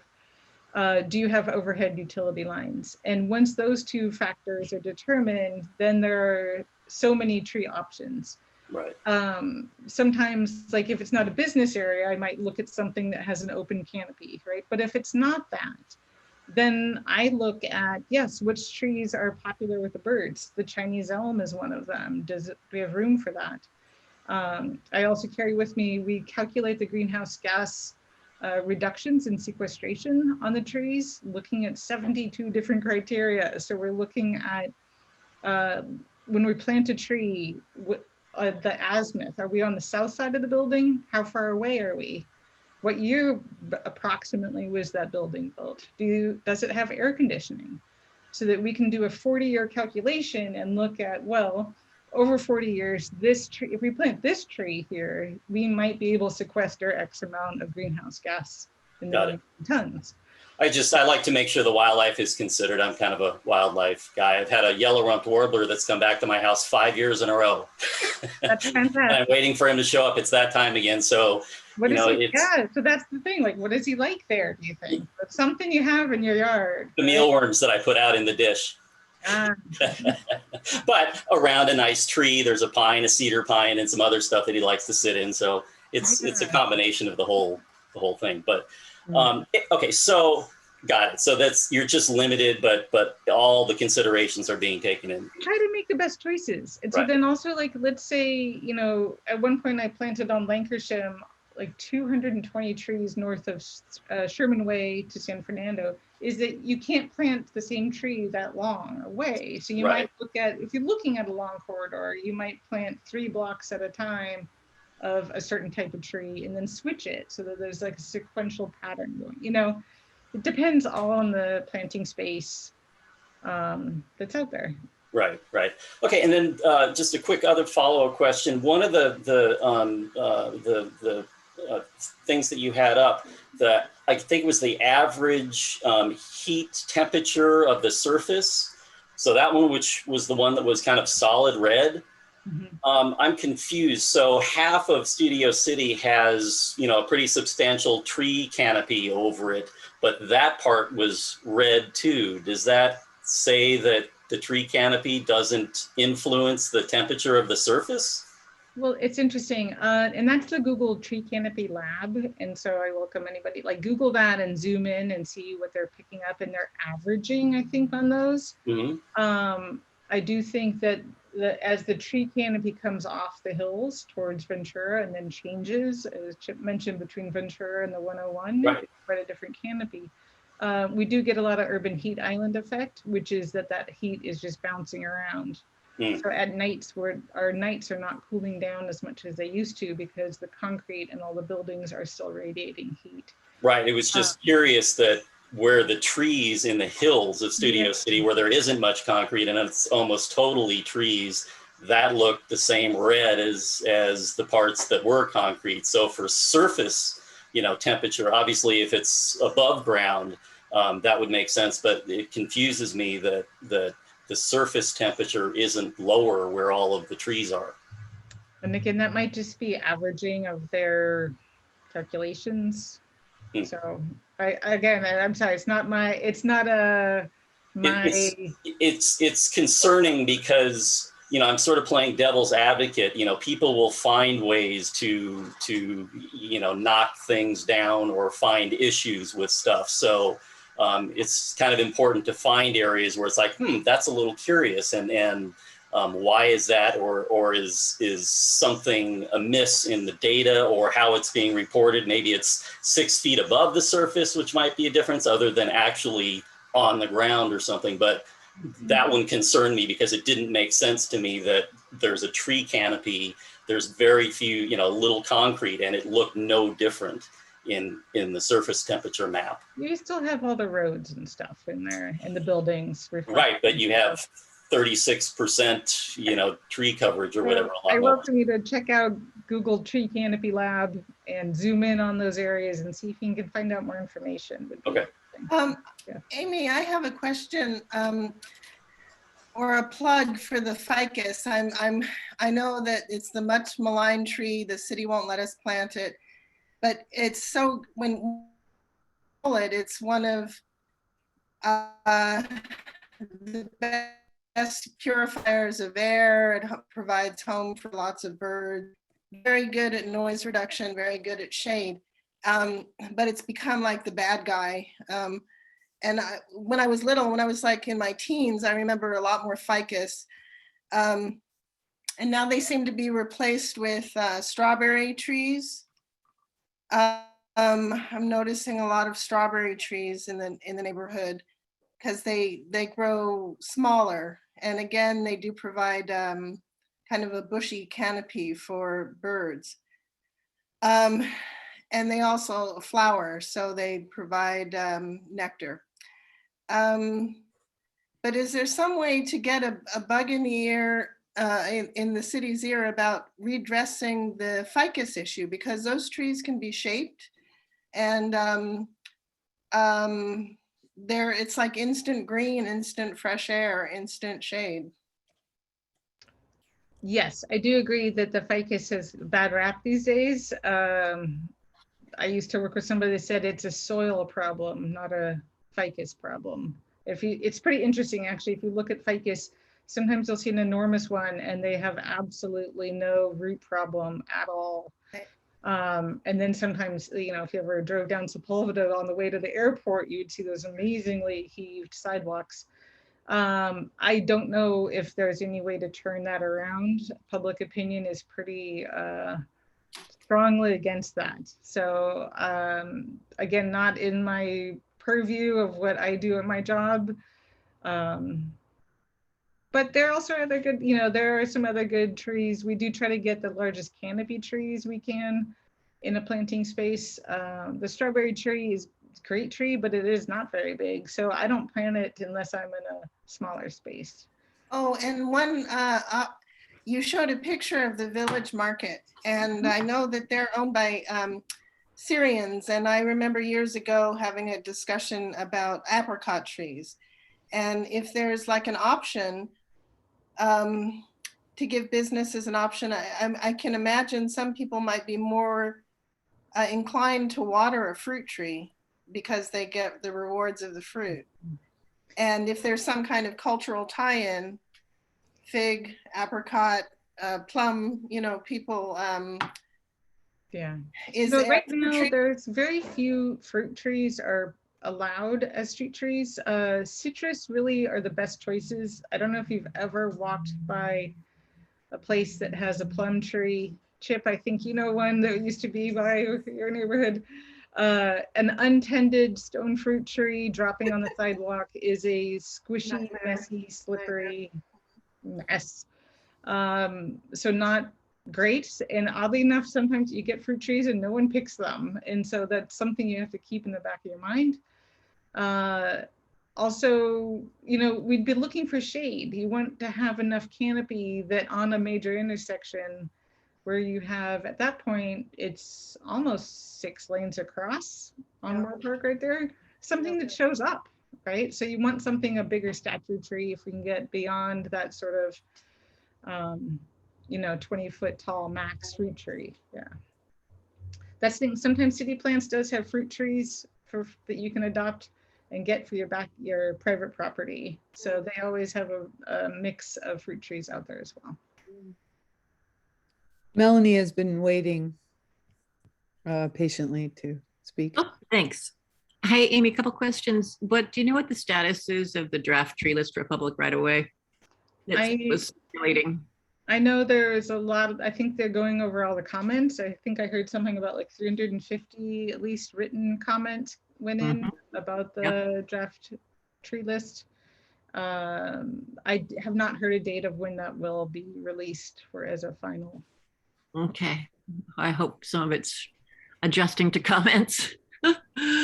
And then Ventura Boulevard, I'm wondering if some of those tree canopy maps and things are picking up palm trees or palms more appropriately and counting them as trees.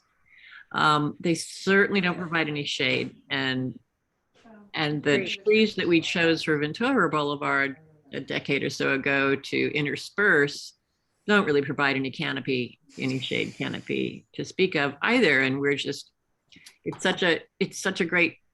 has great potential for being super pedestrian, and yet it's without proper shade canopy, it's just never going to get there. And if some of these tools are identifying palms as trees, that may be making it harder for us as well. Yes, I'll say if the palms are there, we can try to plant 15. I could plant a shade tree 15 feet at least off a palm tree if there's room. So, it kind of becomes a stick, and we try to plant around it as much as possible. Yeah. Yeah. I think the hope was to continue to fill in between those palms and get some more tree canopy on the boulevard, because we really, I did a big infill with the bid maybe 10 years ago or so, and almost anything that doesn't have a tree, the business refused it. Right. Maybe we could, as a neighborhood council, go and have some conversations with the businesses that don't have trees, where there's an opportunity for trees, because they can water everything. Yes, the bid is an amazing resource for that. Yeah, so it's really hard to have a bid with those resources and then not have shade. Yeah, I agree.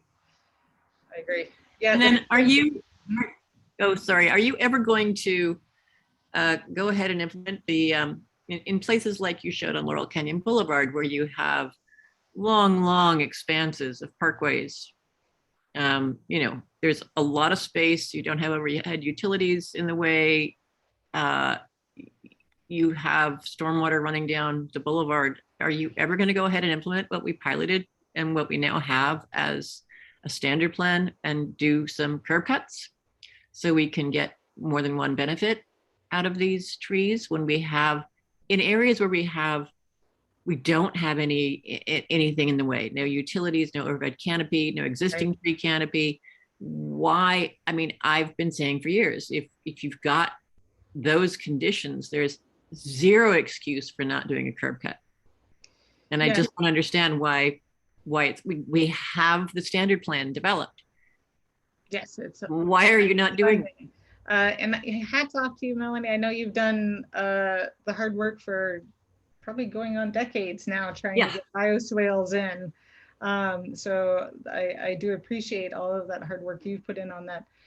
The city does have bioswales that they have put in various neighborhoods as like pilot studies. No, this is not bioswales. This is curb cuts for trees, right? It's different. It's a different standard plan. It's not cutting the engineered. In it's not the engineered bioswale. This is the curb cut with a basin and a tree. Like a tree well, you mean? No. Okay. I'm not sure what you have in mind versus what I had in mind. It's in the S487 series. We did it as part of our work and then worked with BOE to make it a standard plan. So it's in the S487 series. It is a standard plan. It's not a bioswale. It is. Yes, I just meant that most often when I see them, they go towards what I would consider a bioswale. And it's overkill. It's too expensive and it makes it infeasible if you're trying to plant a tree. But that's why we piloted the curb cut, so that we could have trees receive water and manage stormwater without having to spend way too much money going crazy with over engineering it. Right. Just so for in my case, my grants are very specific and they only fund particular things, and that is the line item is tree planting. Yeah, forestry, concrete cut, and watering, and that's it.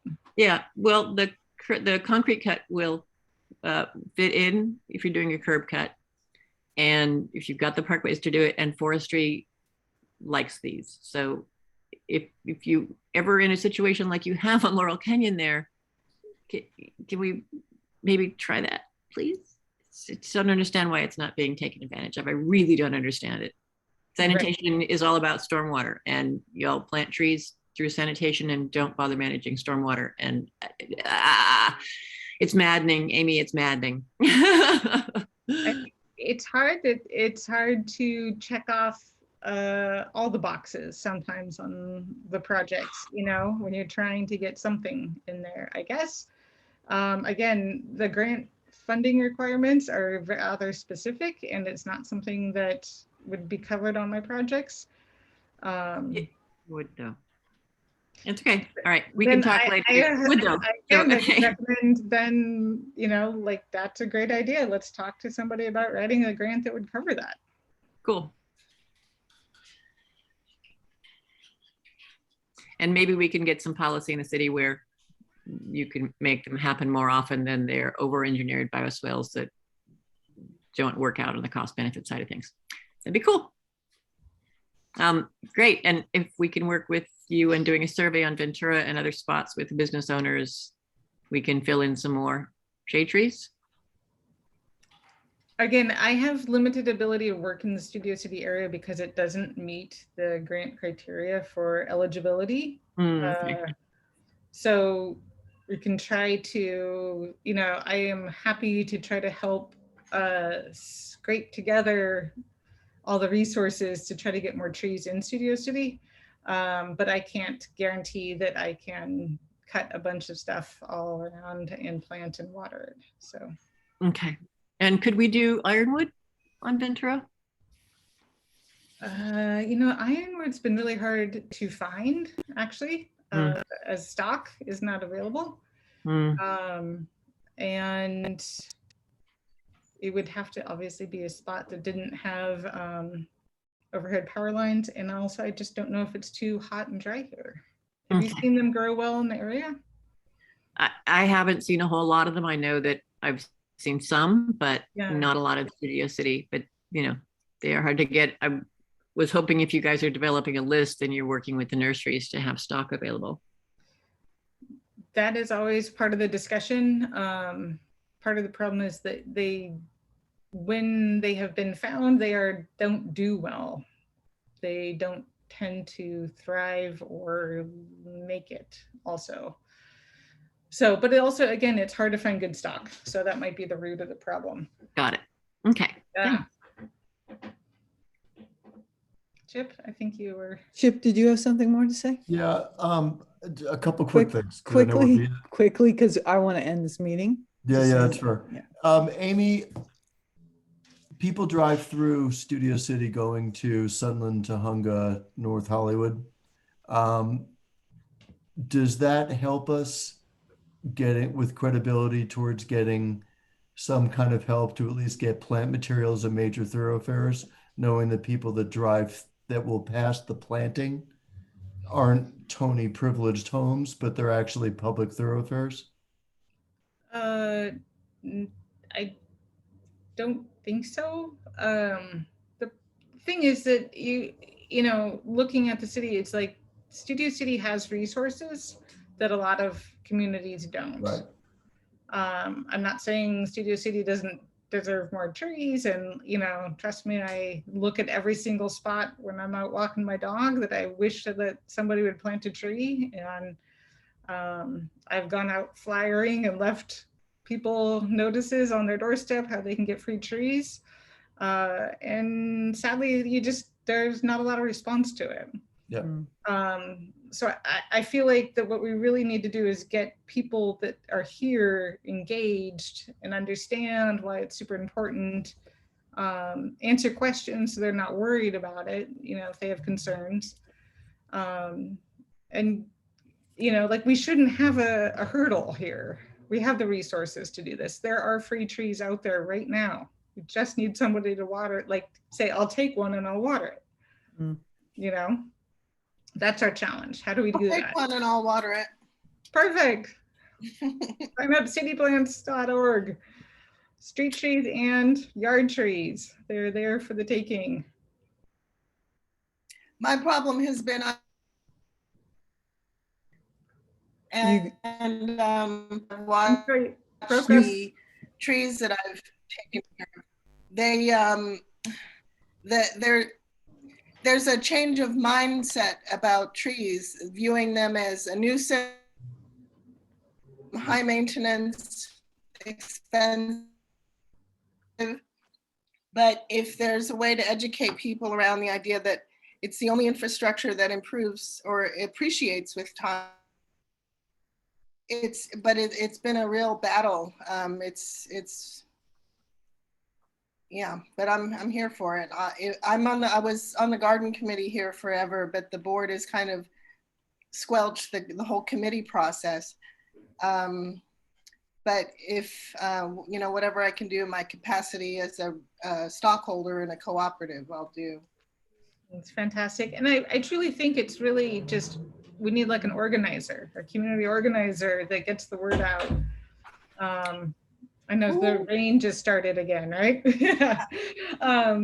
Yeah, to get people on board. You know, we don't have to fight for getting the stuff. We just need to get it in the ground.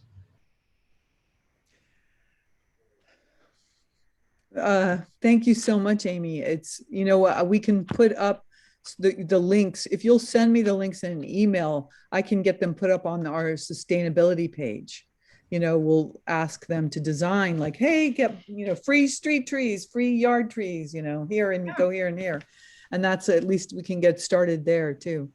So thank you so much. That's a lot of good information you have. Good conversation by all. Can I have a motion that we table the next two items to the next meeting?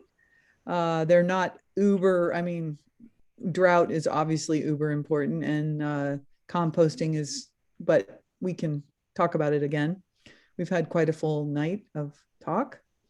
So may I have a motion? Somebody I'll has make to. the motion. Thank you. And second? I'll the motion? second. Okay. And all in favor? Yes. Great. I'm assuming you're in favor, Melanie? She's not there. Okay. So, oh, one other thing I just wanted before we adjourn and talk about the next meeting is, Sorry. What? Did you need my, I had to go out and bring something in because the wind's kicked up. Yeah, we were just voting to table the next two motions to the next meeting. Okay, yes. Okay, so, and then I would like, if it's possible, if you all don't mind, to change the meeting to the second Monday of the month, because Diane, who came to our last meeting, Diane of It Takes a Garden, would like to join our committee, but she's on the Audubon Society board of San Fernando Valley, and they meet on the first Monday night, and I think she's a great resource for us. And if you all don't mind, I'd like to add her to the committee and then change the meeting to the second Monday. And we can do it, I think we can do it still at 7 p.m. I'll have to check with Brandon. You want to meet this next Monday, Adele, and take the last two And do- take the last two agenda items, and then also we'll have the motion on the fire thing? Yeah. Is that good for everybody? Can you do it? Sure. I'm going to sign off, guys. Good night. Thank you for having me. Good night. Thank you for your efforts and time. Thank you. Thank you so much. It would be a fast meeting if it's just the two items in the motion. Yeah, so I'll have to give, yeah, that sounds like a good idea. And then, how do you want the motion? I mean, what I would do is just take the receipt of motion and make it work for for us. Because they have the short motion and then they have a longer motion. And maybe, Chip and Melanie can take a look at it and just tweak it. Sure. Yeah, Melanie? Okay. The motion on the fire safety thing. Got it. Okay, all right. So that's my job. Those, okay, and then you guys, and thank you so much for coming and, thank you. Good night. Night. Good night, guys. Thank Night.